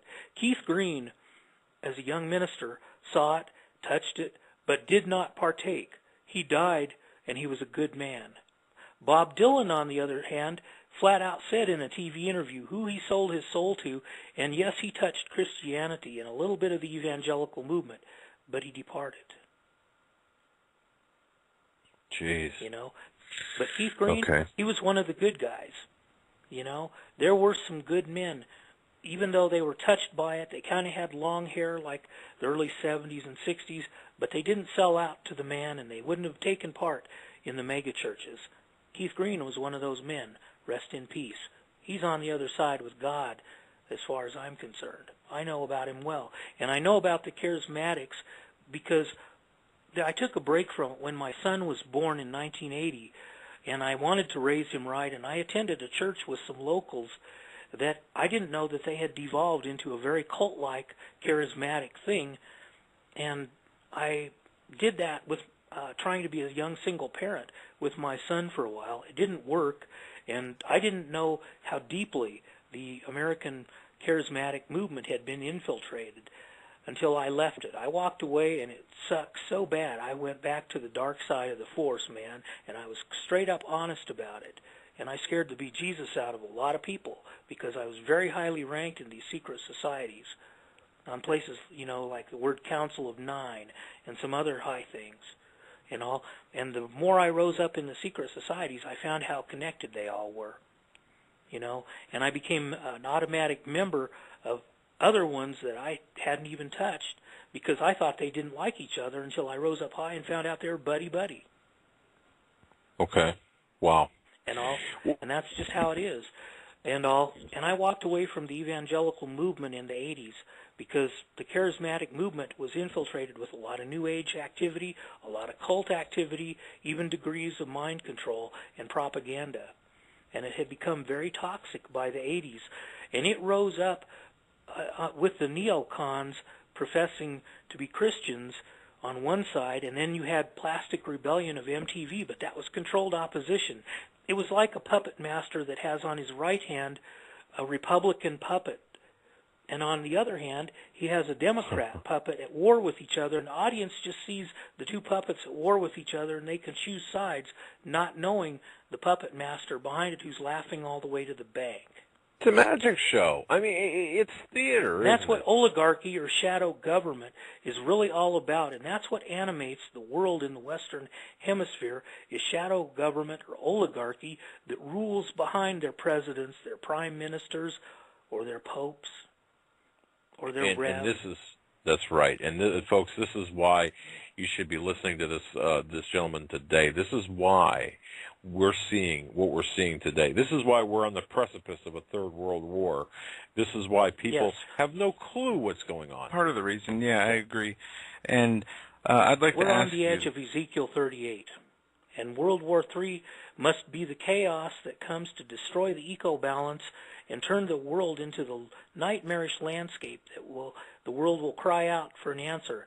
And then a man is going to come who has all the answers. And we know who he is, 3 numbers. And those letters are chi, z, and stigma in Greek, not numbers. 666. They are the Greek letters chi, z, and stigma. And the middle one is shaped like a snake, meaning to break up and to disarm. The Antichrist, we are not far. If we were and this is me asking this question, if I were to look at London, for example, and maybe some of the occupants of London City, would I be too far off from the root of the Antichrist, we'll say? Well, no, because you have, remember that in Ezekiel and prophecies talk about the beast that has to take out 3 horns and all to rule. And I believe 100% that those 3 horns that will be supplanted are Vatican City, one world religion, the City of London within London, one world economy, and the District of Columbia within Washington, D.C., Masonic architecture, the military side of it. And in Washington, D.C., they have a different constitution that you can see online. They have a flag that has 3 stars on it, and all, meaning Vatican City, the City of London, and Washington, D.C. And these 3 things will be supplanted by the rule of the Antichrist. And I believe these are the 3 horns as independent polis or city-states that are independent with their own constitutions, not of Rome and Italy for Vatican City, not of London and England for the City of London within London, and finance and war as cat's paw for the City of London and Vatican City that the United States has become. Interesting. And if you look at the flag of the District of Columbia, you'll see those 3 stars and stripes on it. And you can look online and find it has its own constitution, not our constitution. Yeah, I agree with you there. Is our country over? Is the USA done for? The ideology, the Norman Rockwell USA, I mean, is this gone forever? Well, I think Norman Rockwell's been dead and buried since the 50s and the Blackboard Jungle in 55, to be straight with you, or the first Playboy magazine in 1953 from CIA asset Hugh Hefner that I exposed in an article on them, and the first public MK Ultra kitten, Marilyn Monroe, their first centerfold. And there wasn't an agenda. Look, Playboy magazine isn't soft porn like people think. It's a catalog where the rich and wealthy can look at the pretty girls and use it from their pimp Hefner to get girls for their game. And all, it's an order catalog of the elites. It's not a soft porn magazine. And it came out in the 50s when MK Ultra came out and the birth of Bilderberg. You know something? These things are all tied. I got to tell you something. You mentioned the book None Dare Call It Conspiracy. I love the book. I've got a friend who knows Gary Allen, knew Gary Allen. It's such an important book. But you mentioned Playboy too. As a kid, of course, in this growing up in the 60s, it was always get a Playboy. And what an impact that one magazine had on our culture, the fabric of our society. Not a good impact, obviously, but holy cow. But so you're saying, though, this is part the CIA attack? Yeah, it's really a catalog showing pretty MK'd girls, monarch beta, sex kittens, and all, as centerfolds that the elites can all pick and choose. And it's really a mail-order catalog to Pimp Hefner, a CIA asset, for a very long time and well protected. And as controlled opposition, his buddy, Gloria Steinem, another CIA asset, who was also, worked for Playboy and then opposed it all as a feminist later to divide America and destroy the family. So they're doing I a believe good job of that. The 50s was when Norman Rockwell died. But we've been on our way. But, despite its flaws, the United States is the last haven of real republic and democracy on planet Earth and justice, despite its many flaws. And this is why the New World Order people are working relentlessly to destroy the United States from within through decadence and depravity like Rome. Because when we go, they can have their one world government. And we are the last haven of what real democracy should have been and real republic in the highest eyes of men like Solon and others. Mr. But Ray, when they take us out, it's going down. What can we expect in the near future with the United Nations and the setting up of the one world religion? And you talked about this earlier, different factions of Judaism to Christianity to Islam all believe that there is a coming Messiah. The UN promotes this idea that there will be a world teacher that is the Christ that is coming. Well, How close are they to their goals? Well, they're actually pretty close because they're breaking down things. In the year 2012 at Lambeth in Castle in England, the sycophant and guy who presided over the occult royal wedding, Archbishop of Canterbury, Rowan Williams, who was an initiated Druid in the year 2002, had a big One World conference meeting that wasn't too publicized, and he was in his purple robes talking about One World religion, and you can see videos of it on YouTube at Lambeth, and with him was Queen Elizabeth in a scarlet dress and hat. Scarlet and purple. Where have we heard that? Revelation 17, Mystery Babylon. And they were talking with 9 world religions there for this little summit at Lambeth, pressing towards that. And right after that, he made a visit to the Vatican and hung out with his Masonic pal of the papal black nobility, Pope Benedict, who was head of the Inquisition for many years, pressing the Vatican mandate against, sex crimes and things like that. Joseph Ratzinger, who was a Hitler Youth. Wow. And he was buddy-buddy with him, and those videos can be seen on that. But Lambeth, look up Lambeth, and you will see him address all these religions in unity with Queen Elizabeth, meaning the crown as corporation, and sitting there quietly watching who rules behind Elizabeth, none other than Prince Philip, the consort prince, who has truly ruled behind Elizabeth and as the crown and the real royal and the power behind the throne since 1953, because he was complicit in what set her up to be queen in 1953 with the Queen Mother. Okay, boy, you brought up some good things here, and I'm dying to ask you this because I've been studying, and folks, regular listeners to this show know that one of my key points of research were the 2012 Olympics, the ceremonies, opening and closing ceremonies, and right from the start, obviously, it was so out of place. You had Queen Elizabeth coming in with John D. And parachuting down to Earth, if you will, or parachuting down.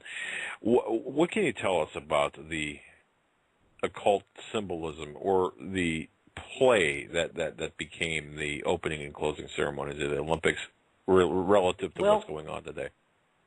Well, the Olympics was one faction of the black nobility. The Olympics went back as entertainment, even in ancient Greece, to distract people. And the entertainment industry continued in the Empire of Rome to distract people from real situations, to be entertained and distracted from real political events and not to get involved, to keep their hands out of it and enjoy the party. And so Olympics and plays and entertainment existed. In fact, theater rose out of Greece, along with sports in the Olympics, as we know them. And it went and took a more dark and perverse form in Rome as empire, with the Colosseums and entertainment that got more and more perverse and more expensive to entertain the people, because they got jaded, and that's what contributed to the collapse of Rome as empire, because it got too costly to maintain the entertainment to keep them pacified until it cratered from within. And that's what's happening to America today. It's getting too expensive for them to keep everybody pacified and entertained.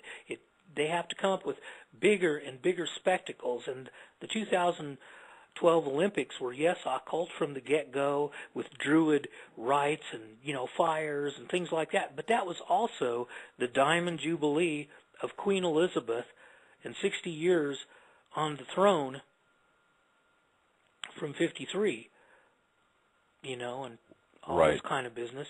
The Diamond Jubilee was when, in 2012, when they had the World Religion Conference in Lambeth, but that didn't make a lot of mass media.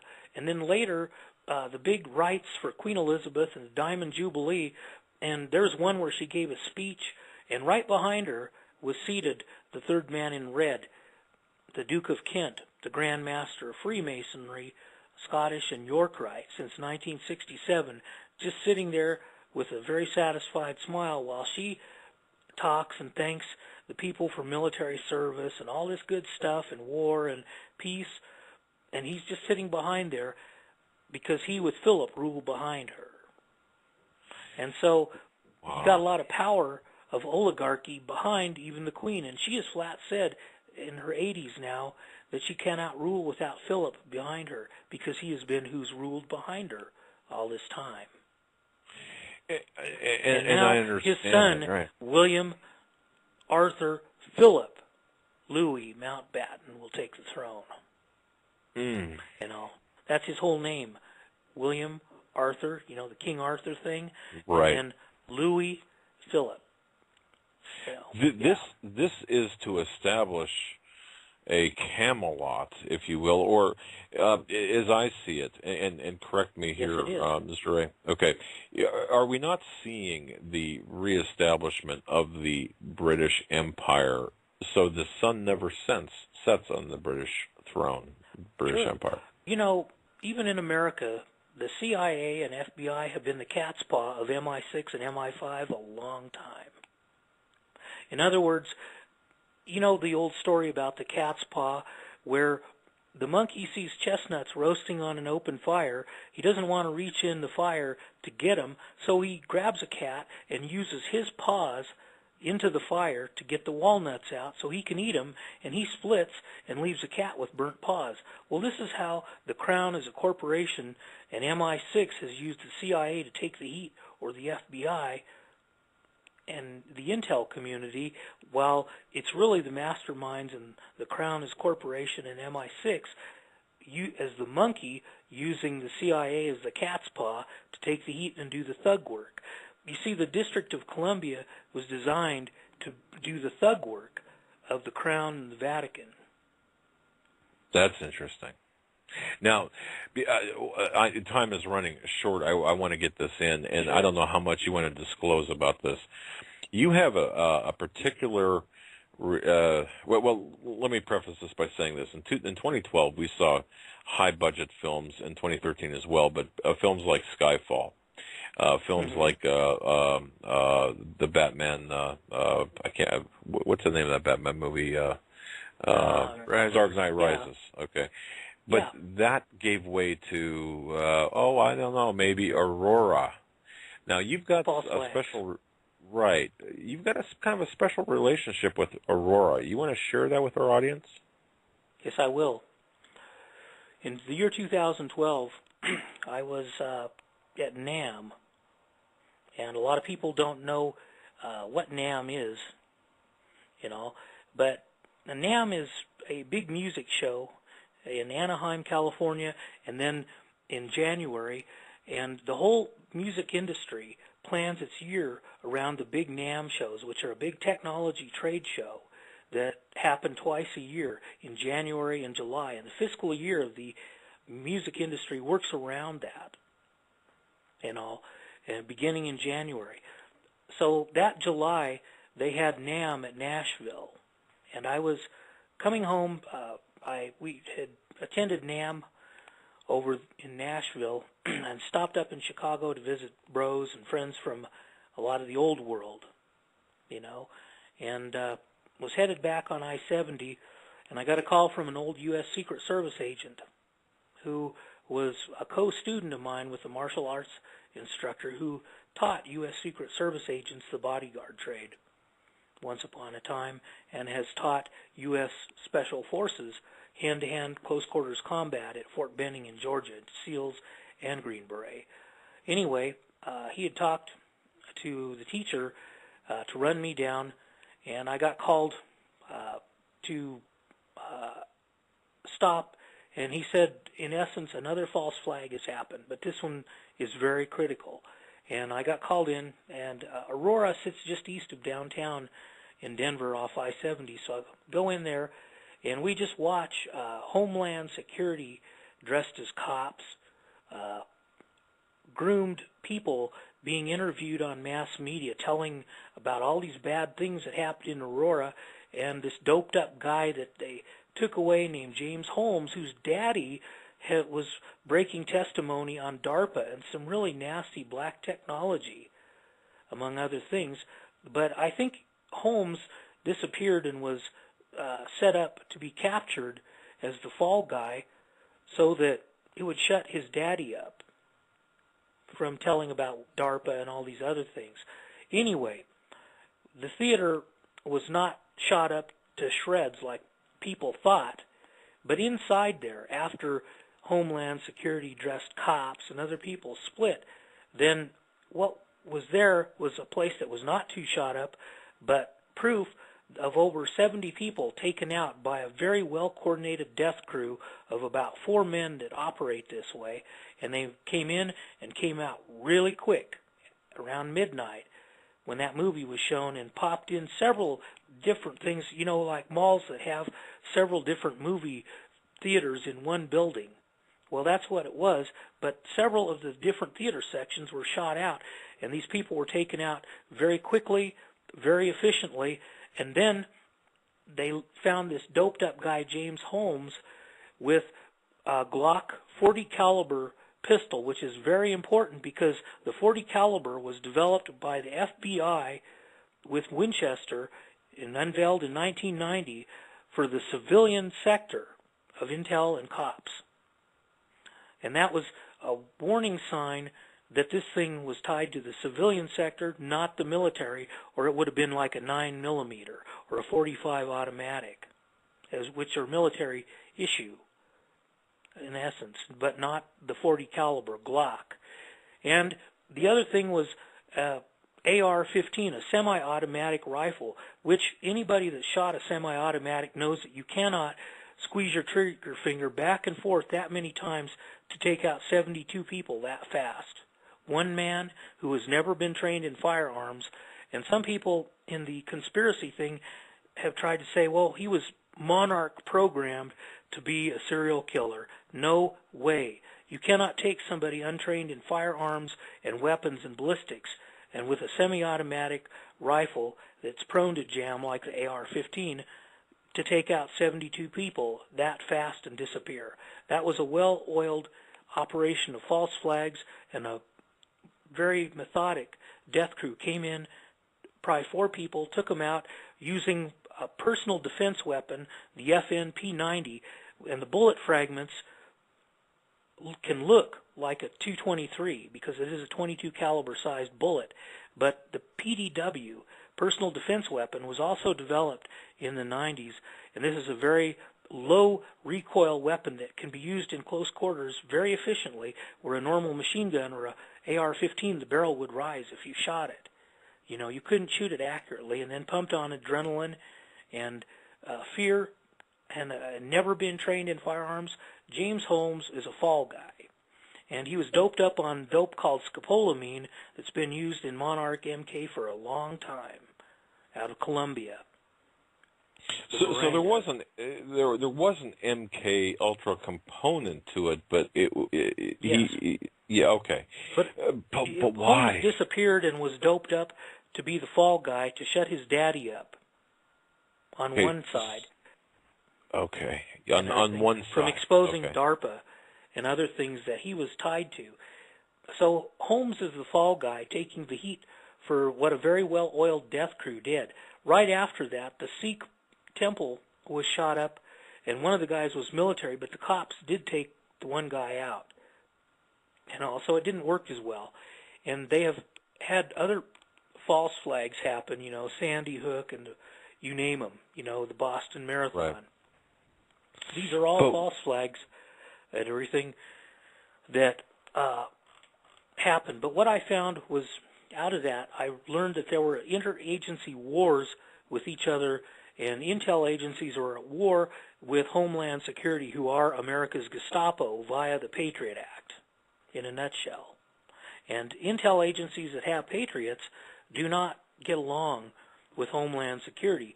And there were cops there that were Homeland Security dressed as cops and everything, and definitely tied to it. And when they dropped a Glock, that exposed Homeland Security, who had just happened to buy millions of rounds of .40 caliber ammunition. Millions of rounds. We picked out fragments of bullets indicating a PDW. The .40 caliber Glock, civilian sector, not military. Homeland Security buys all these .40 caliber bullets, millions of rounds, and everything for law enforcement, but Homeland Security, who are America's Gestapo today. And there are interagency wars, because I get called by this guy to go in, and we see the aftermath, which was very clean. It was a very efficient black op. And they just disappeared into the night, taking out 70 people, over 10 dead. It was a very polished black op. I do have a question about the shooter, James Holmes, and I'm not sure the statistics of mass shooters, and I know most of them kill themselves or have a suicide by cop. He just kind of turned himself in, or was just standing there. Well, he was just standing there, but he was extremely doped up on scopolamine and had no memory of it. Wow. I sent you guys a link to it. Basically, we looked at it in the aftermath. We watched all the false media and groomed people telling about what happened to scare people. While Holmes had been carted off, was doped up on scopolamine, is still doped up, and they grew a beard on him to make him look like an Islamic terrorist, and now he's a convert to Islam, and he's just an MK puppet and everything, sitting there taking the heat. But he did not pull off that. Holmes was not the shooter. That was a well-polished death crew, and those theaters in there where the shootings happened were not shot up and shredded, But low recoil personal defense weapons like the P90 that can imitate with a .22 caliber size bullet the AR-15 or M16 was what was used, and the .40 caliber pistols, yes. And the death crew disappeared, and they found the doped up Holmes. He was not the shooter. And so digging the fragments up, proof of this was done, and research done by attachments and friends in the U.S. Texas Rangers down in Texas. That my teacher is also an honorary Texas Ranger down there. And so this was all looked at, who helped me out. I turned in a report that led me being called out to Washington, D.C., and some things out there that I can't really, because I had to sign a Disclosure Act, which is essentially the U.S. Secrecy Act, to keep my mouth shut about details of it. That. But I got called to D.C. Sometimes we had to meet in the Library of Congress, looking at microfiche, to get any privacy and all. And I was summoned out there, and based on the report that I had turned in to them, and I got called out on this, and then I released an article that I could disclose as much as I could. It was called Military versus Civilian Sector Black Ops, Aurora Revisited True Grit style. There are videos there that show what a personal defense weapon looks like, how it operates in ballistics. There is a video there on scopolamine, the dope that Holmes is doped up on. You can watch, and you'll understand well what it is. It is at Truth News Info, run by John Vodilla, a very serious truther and all, who I endorse, much like Jay and Amy DiMichelli of No One Has to Die Tomorrow. They are genuine. They have given of their own free lives to the truther movement that's real. And the article on the Black Op at Aurora, you can look up at truthnews.info, thetruthnews.info, and all, and look up Aurora on the search. It's called Military versus Civilian Sector Black Ops, Aurora Revisited True Grit Style. I give the ballistics of the weaponry, why Holmes, who had never been even trained in firearms, could not be the shooter, even if he was Monarch MK'd. You just don't miraculously turn people into proficient killing assassins. It doesn't work that way. Even in Vietnam, the CIA Phoenix program used men out of Navy SEALs and the Green Beret to make assassins and killers, to control the dope show of the Golden Triangle. These were not inexperienced men. And so some of the conspiracy researchers that think Holmes was MK'd to be a serial killer, nada, man. You just don't magically turn them into assassins on that level, taking 70 people out that fast with an AR-15. Biologically and physically impossible. I agree with you after looking at Aurora very carefully. But Mr. Ray, now on the other side of that, aside from picking Holmes as the fall guy to silence his father, between Aurora and Sandy Hook and so on and so forth, what's the ultimate objective here? Why? What's going on? Well, it's the fear tactic and disinformation tactic to one, establish authority of Homeland Security, just like the Gestapo, and disarm the citizens effectively, and yet be peaceful and democratic and liberal, but disarm them. You know, it's disarmament, which is, and you know, disarmament that began in 1968 in Congress. That congressman, a Republican by the way, was at the Nuremberg trials and got that idea from the Nazis, who used disarmament as the Nazis rose in the 30s to disarm the nation and then prepare them for war as bad guys. And all. But that senator introduced that disarmament and gun control policy in the year 1968, the same year that Lyndon Johnson put Social Security in the general fund to be tapped. That's interesting. And all. Connect These things those are all dots. very connected and all.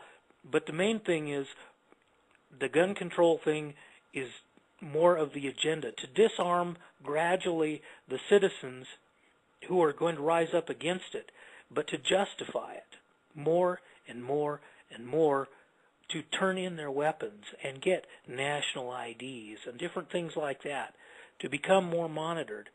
And to our enemies on the outside, with the rise up of stuff, if they can put it down peacefully, then that shows too, and they're using it as a test mechanism to see how apathetic and how pacifist this is going to be to disarm the citizens. And they do these atrocious acts to provoke the citizens, you know, against disarmament and things like that, but they're just seeing how much they can play the public and disinform them as they move into disarmament gradually, slowly, step by step. And they're being so successful in their, you know, we can put up with, or we are putting up with, much to my amazement, people being sexually assaulted at airports, the different states going through and taking away our gun rights, or Second Amendment rights, I shouldn't say gun rights,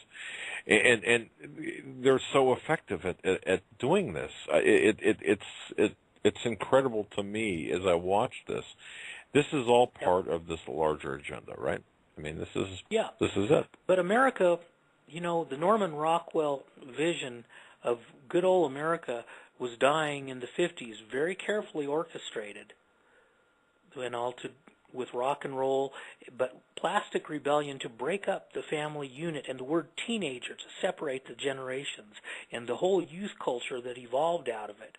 But it was step by step with long-term plans, and they did it in the 50s, and then they brought it into the psychedelic 60s with the great social experiment, and taking it way, way farther, and injecting the occult New Age ideologies, even in the evangelical movement through guys like Chuck Smith, Frisbee, and what we know today as the charismatic movement.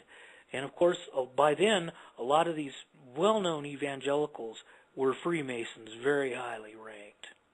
Because and we all know that. Yep, and when war for profit fails, it's going to come down to religion. That's why these guys get that 33rd degree Freemason invite. Wow.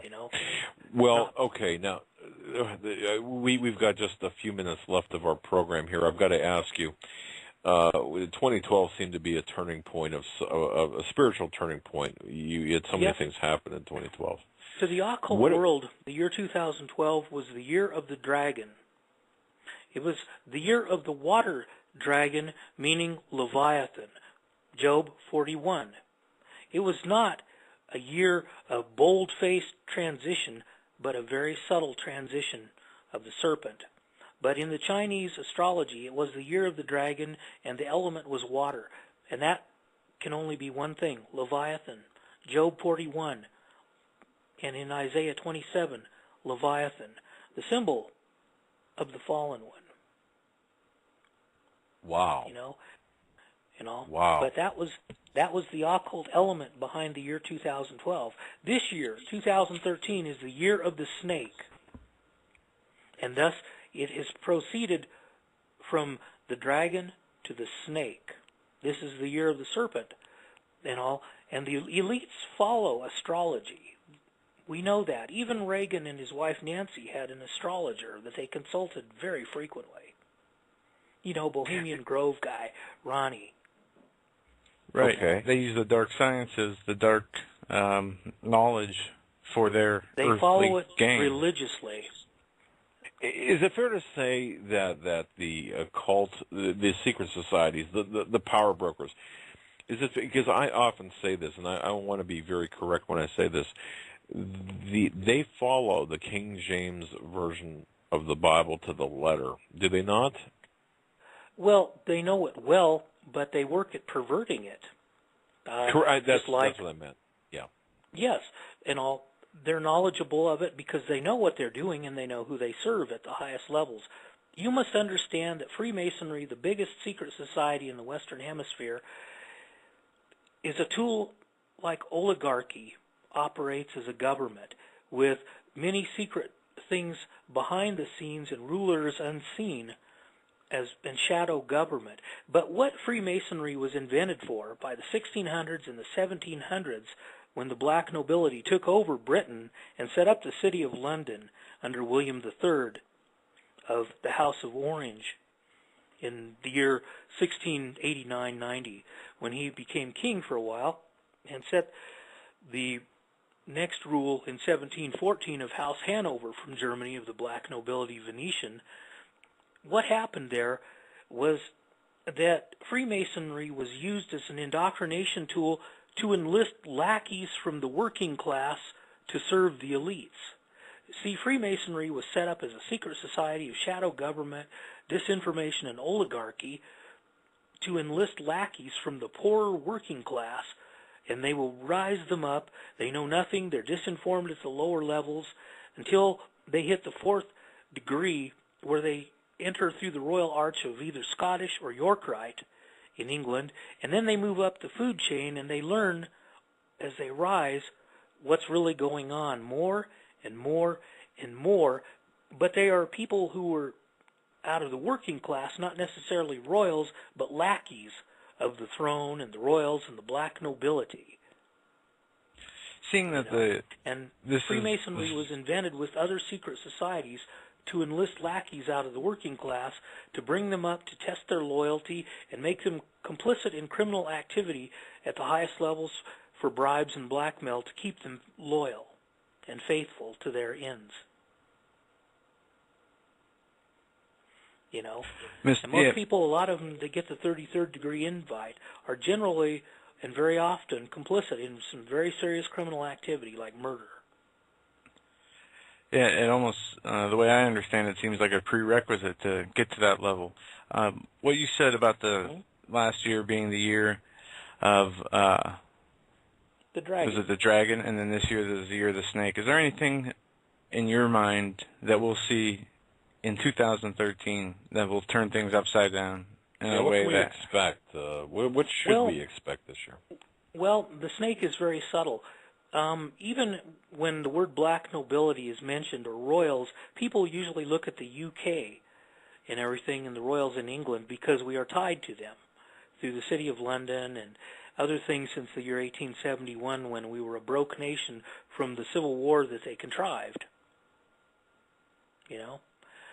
And so what goes on in the royal world of the black nobility in Europe is often unseen, apart from what goes on in the UK. But in that year, this year, on Walpurgis, one of the highest occult holidays with a lot of human sacrifice, Willem Alexander took over the throne in the Netherlands of the House of Orange and everything, and his granddaddy, Prince Bernhard, was Nazi SS and co-founder of Bilderberg. And so there's going to be a new king presiding at the Bilderberg this year, and he will be there.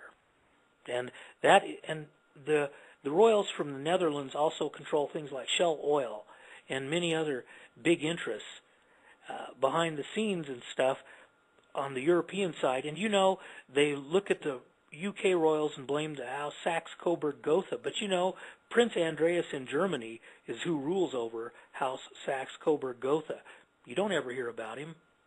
And you don't hear about the royals in Belgium and everything, who are also partly Saxe-Coburg-Gotha and the Venetian black nobility, but very tied to the Vatican, who have the castle of the Dark Mother, the Chateau Amaroi, where the 1,000 points of light is that George H.W. Bush bragged about in the year 1988. Wow. Mr. Ray, I got to tell you, we're about 45 seconds away from the close of our program. I just want to say we could have probably another 10 hours of you talking. I do hope that you would consider coming back on our program to explain more about this. We are at the close of our show. I just want to thank you from the bottom of my heart for being a warrior for Jesus Christ and for telling the truth. One of the few people out there that tell the truth about what's really going on. And I want to thank you from the bottom of our hearts. I want to thank you guys from the bottom of my heart. You, like the producer, Mitch Santel, are men of honor and courage and work for God Incorporated and our Messiah, Jesus of Nazareth. My friend, God bless you. God bless you, and thank you very much for being on the program. Have a great night, folks. We've reached the close of our program. Have a great night, everyone. Thank you for tuning in. See you tomorrow night. Don't forget Nathan Liao tomorrow night, 8 p.m. And to the listening audience, that we essentially continued the Nazi agenda just under a different name, and ostensibly for humanitarian reasons, I guess. Or if anyone asked, it would be for humanitarian reasons. Is that what you're saying, or is it something a little bit more? Is it something deeper than that? Well, it goes a little deeper. The Nazis in the 30s, to indoctrinate their nation to be a bunch of psychopaths with no conscience, used television.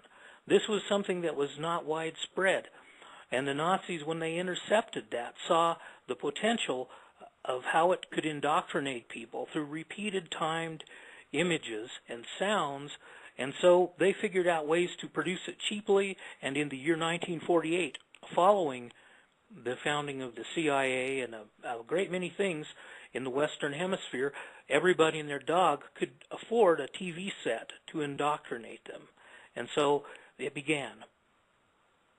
Okay. In that year. And the year was also notable because the transistor was developed. And that same year. Great many, okay. Yes, and a lot of funny science came out of the Nazis that we had intercepted and all, and these Project Paperclip refugees got out on Vatican passports under Pope Pius XII, who was a Nazi supporter.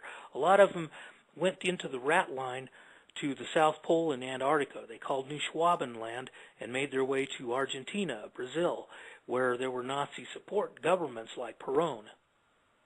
And then some made their way back to Europe, but a lot made their way up the rat line, like Mengele and everything for MK Ultra in the year 1953. Okay, how much into the occult, and maybe you can break this down. Maybe this is too big of a bite of a question to ask, but how much into the occult were the Nazis back in the 40s and 30s, 40s, and? Well, it goes back. If you ever read the book by Dr. Scott Lively, a minister who is very valid, he wrote a book called The Pink Swastika, and you can look up Pink Swastika in a search engine and read the entire book about the founding of the Nazis on some very funny things that were like Boy Scouts for pedophiles in the 1800s and everything, called the Wandervogel. And a lot of the molested boys grew up to be butch gay men that founded the Nazis, like Ernst Röhm and other ones. So there was this gay agenda, but it was the macho butch gay agenda, macho men, you know what I'm saying? Exactly. That was pushing, and all. Exactly. And in the 1800s, Ariosophist occultists like Richard Wagner were more influential on the development of the Nazis than his heir, Nietzsche, the philosopher of existentialism. But it was Wagner and the Ariosophists who were occult roots of the Aryan philosophy, the Nazis ideologically and spiritually. And then in the 1920s, the Vril Society was founded by occultist Karl Haushofer, who was one of the ghostwriters of Mein Kampf and one of Hitler's educators when he was locked away at Landsberg after the Putsch incident in 1923. And Karl Haushofer also invented what's called geopolitics. Does this make a little sense? Or connect the black nobility royal families as we know them, or the ruling class of the world today in the Western Hemisphere?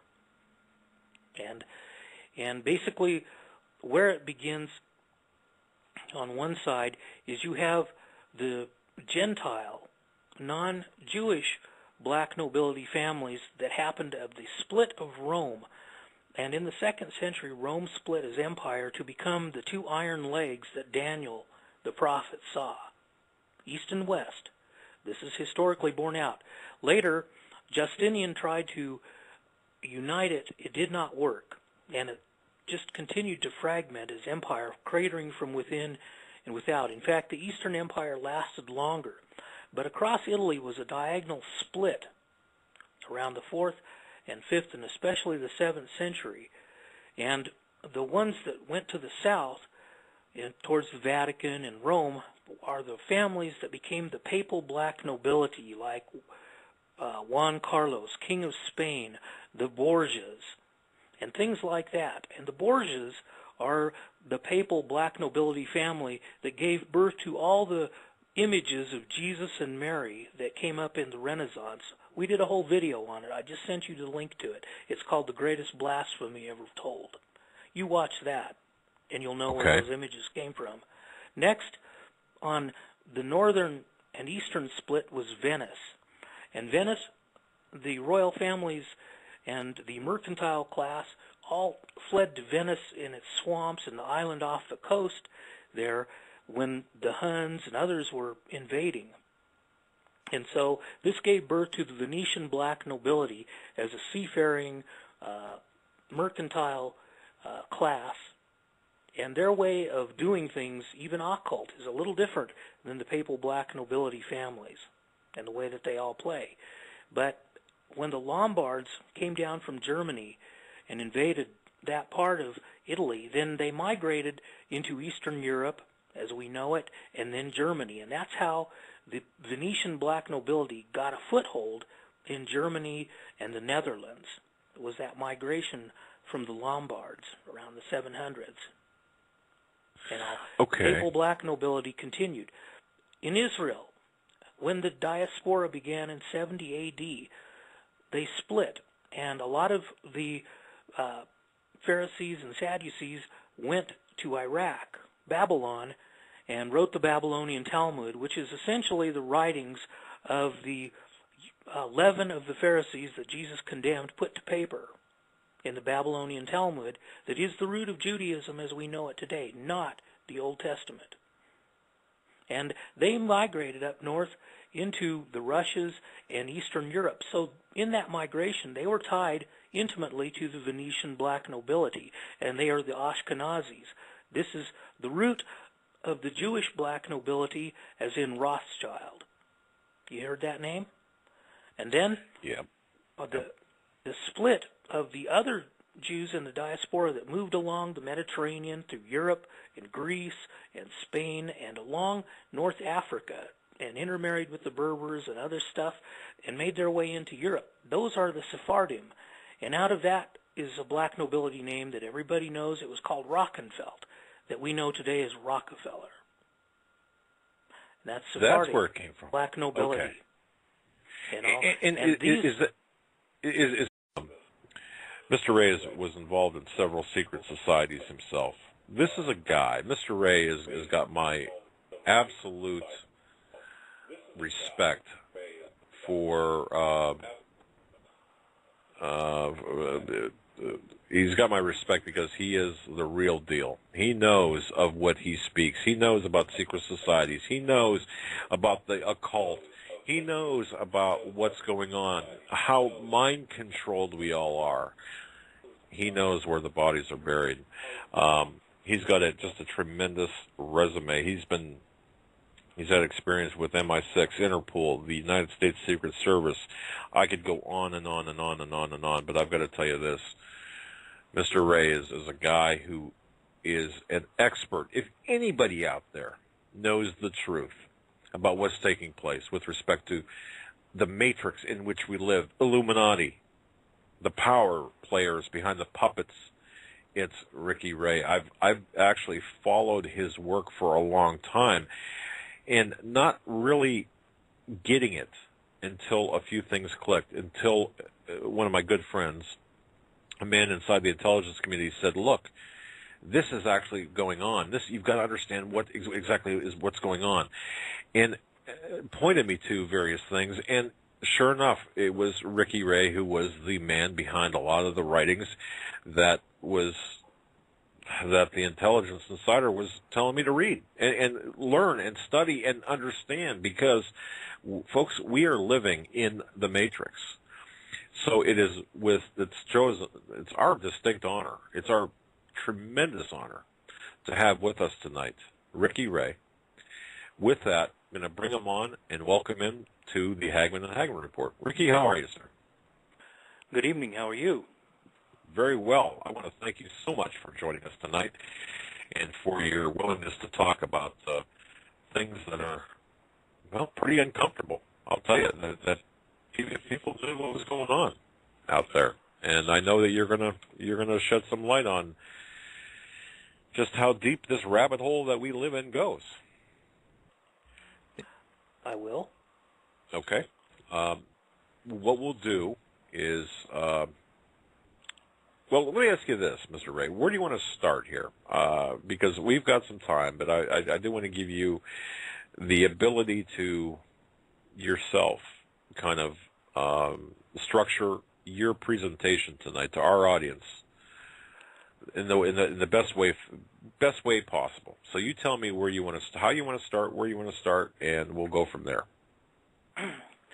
Well, I thought about this, Mr. Hagmann, and for the sake of your listeners, and because of my old website, I had to publish a legal disclaimer explaining where I am at spiritually, that I was not a New Ager, that I am a Christian, that I do believe in Jesus of Nazareth, the Messiah who is come in the flesh, according to 1 John, that he's not a spook, like they're teaching in the evangelical circles, and to lay it out there about where I'm at spiritually, and because of my past that I had walked away from, and I had to be very clear on that, so it didn't give people the illusion that I was giving them free info to indoctrinate them into the New World Order agenda and all.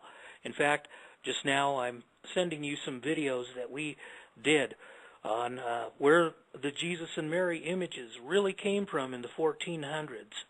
The third man at the royal wedding in red, who was the Duke of Kent. Hidden truths that in the year 2008, animal sacrifice began in Israel at Passover. This was sent to us by former Mossad. The Ninth Gate. Edmund Rothschild. You ever see that movie, The Ninth Gate? And the little LCF character, meaning Lucifer, do you know that that's Edmund de Rothschild Asset Management, LCF, in the UK? Wow, I didn't know that. And ladies and gentlemen, you might want to get if you're listening to this at your computer, you will see video links that have just come to you in email. Okay. All right, we're going to post them in our interactive chat room. But, folks, you might want to get a pencil and paper and take some notes on this, because Ricky Ray has not granted an interview in a number of years, at least 3 years that I know of.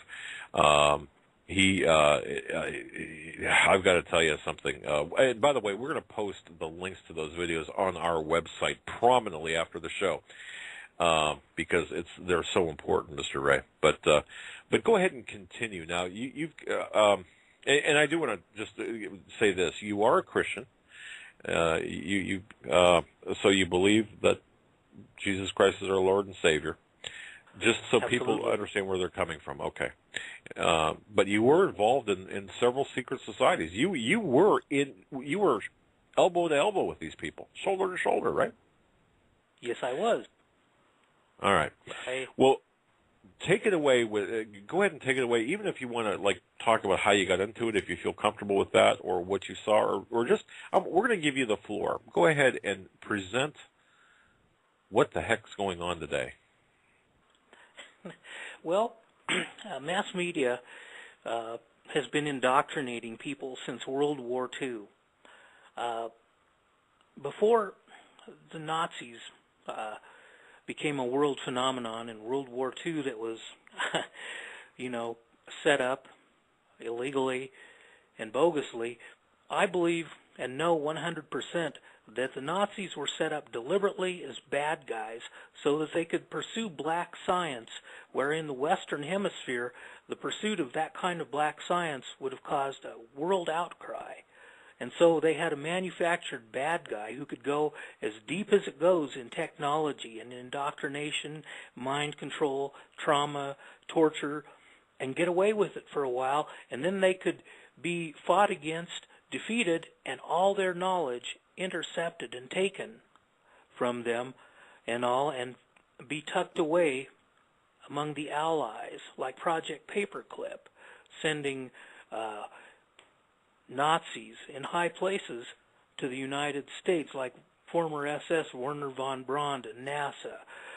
Joseph Mengele in the Rat Line makes his way to America and Canada for MK Ultra as Dr. Green, or other insidious things like Reinhard Gehlen of Nazi SS intelligence was brought into the OSS with his entire SS community after World War II, when the OSS became the CIA in 1947.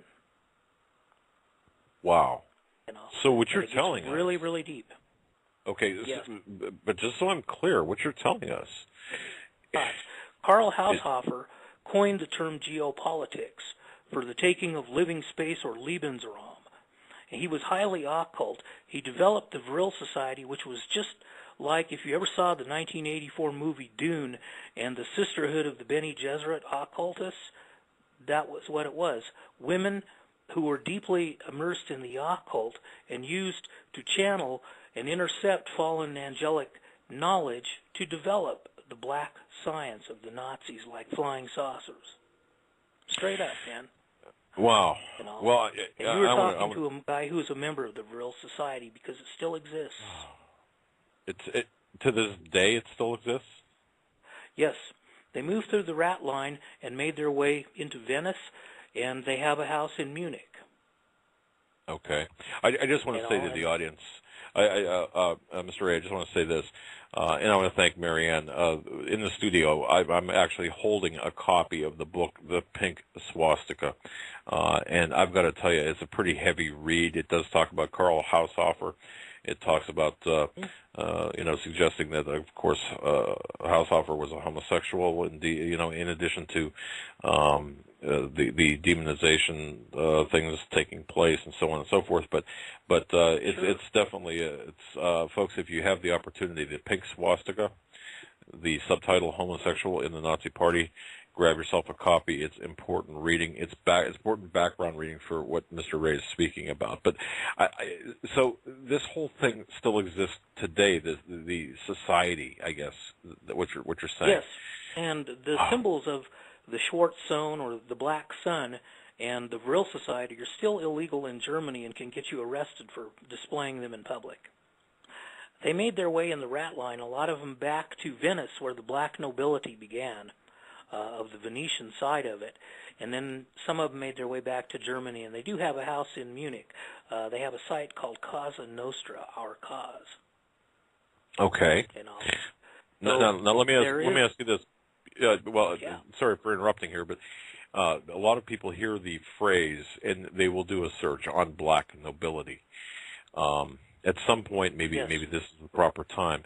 Maybe you can tell people what the black nobility is, because it does have relevance for today. But at your leisure, let people know what the black nobility is. Actually, on the new website that I'm setting up within the next 2 weeks, I'm going to do a rundown of the Black Nobility 101, and basically what it is, and I'm telling your audience, these are the ruling elite families that go back to Rome as empire in the 1st century, and bloodlines going back that far. And some writers have used black nobility as a generic term for the Venetian side of the black nobility, but it's a little more complex than that, and real history will bear this out, and it goes back to Rome as empire. And so I'm going to give you guys a rundown of the black nobility's history, when Rome became empire, and very quickly run you through the 4 family groups and all, because this goes back to the times of Jesus of Nazareth and what was operating and why he was politically outspoken, both he and John the Baptist, against it. Okay. Because these families went on to become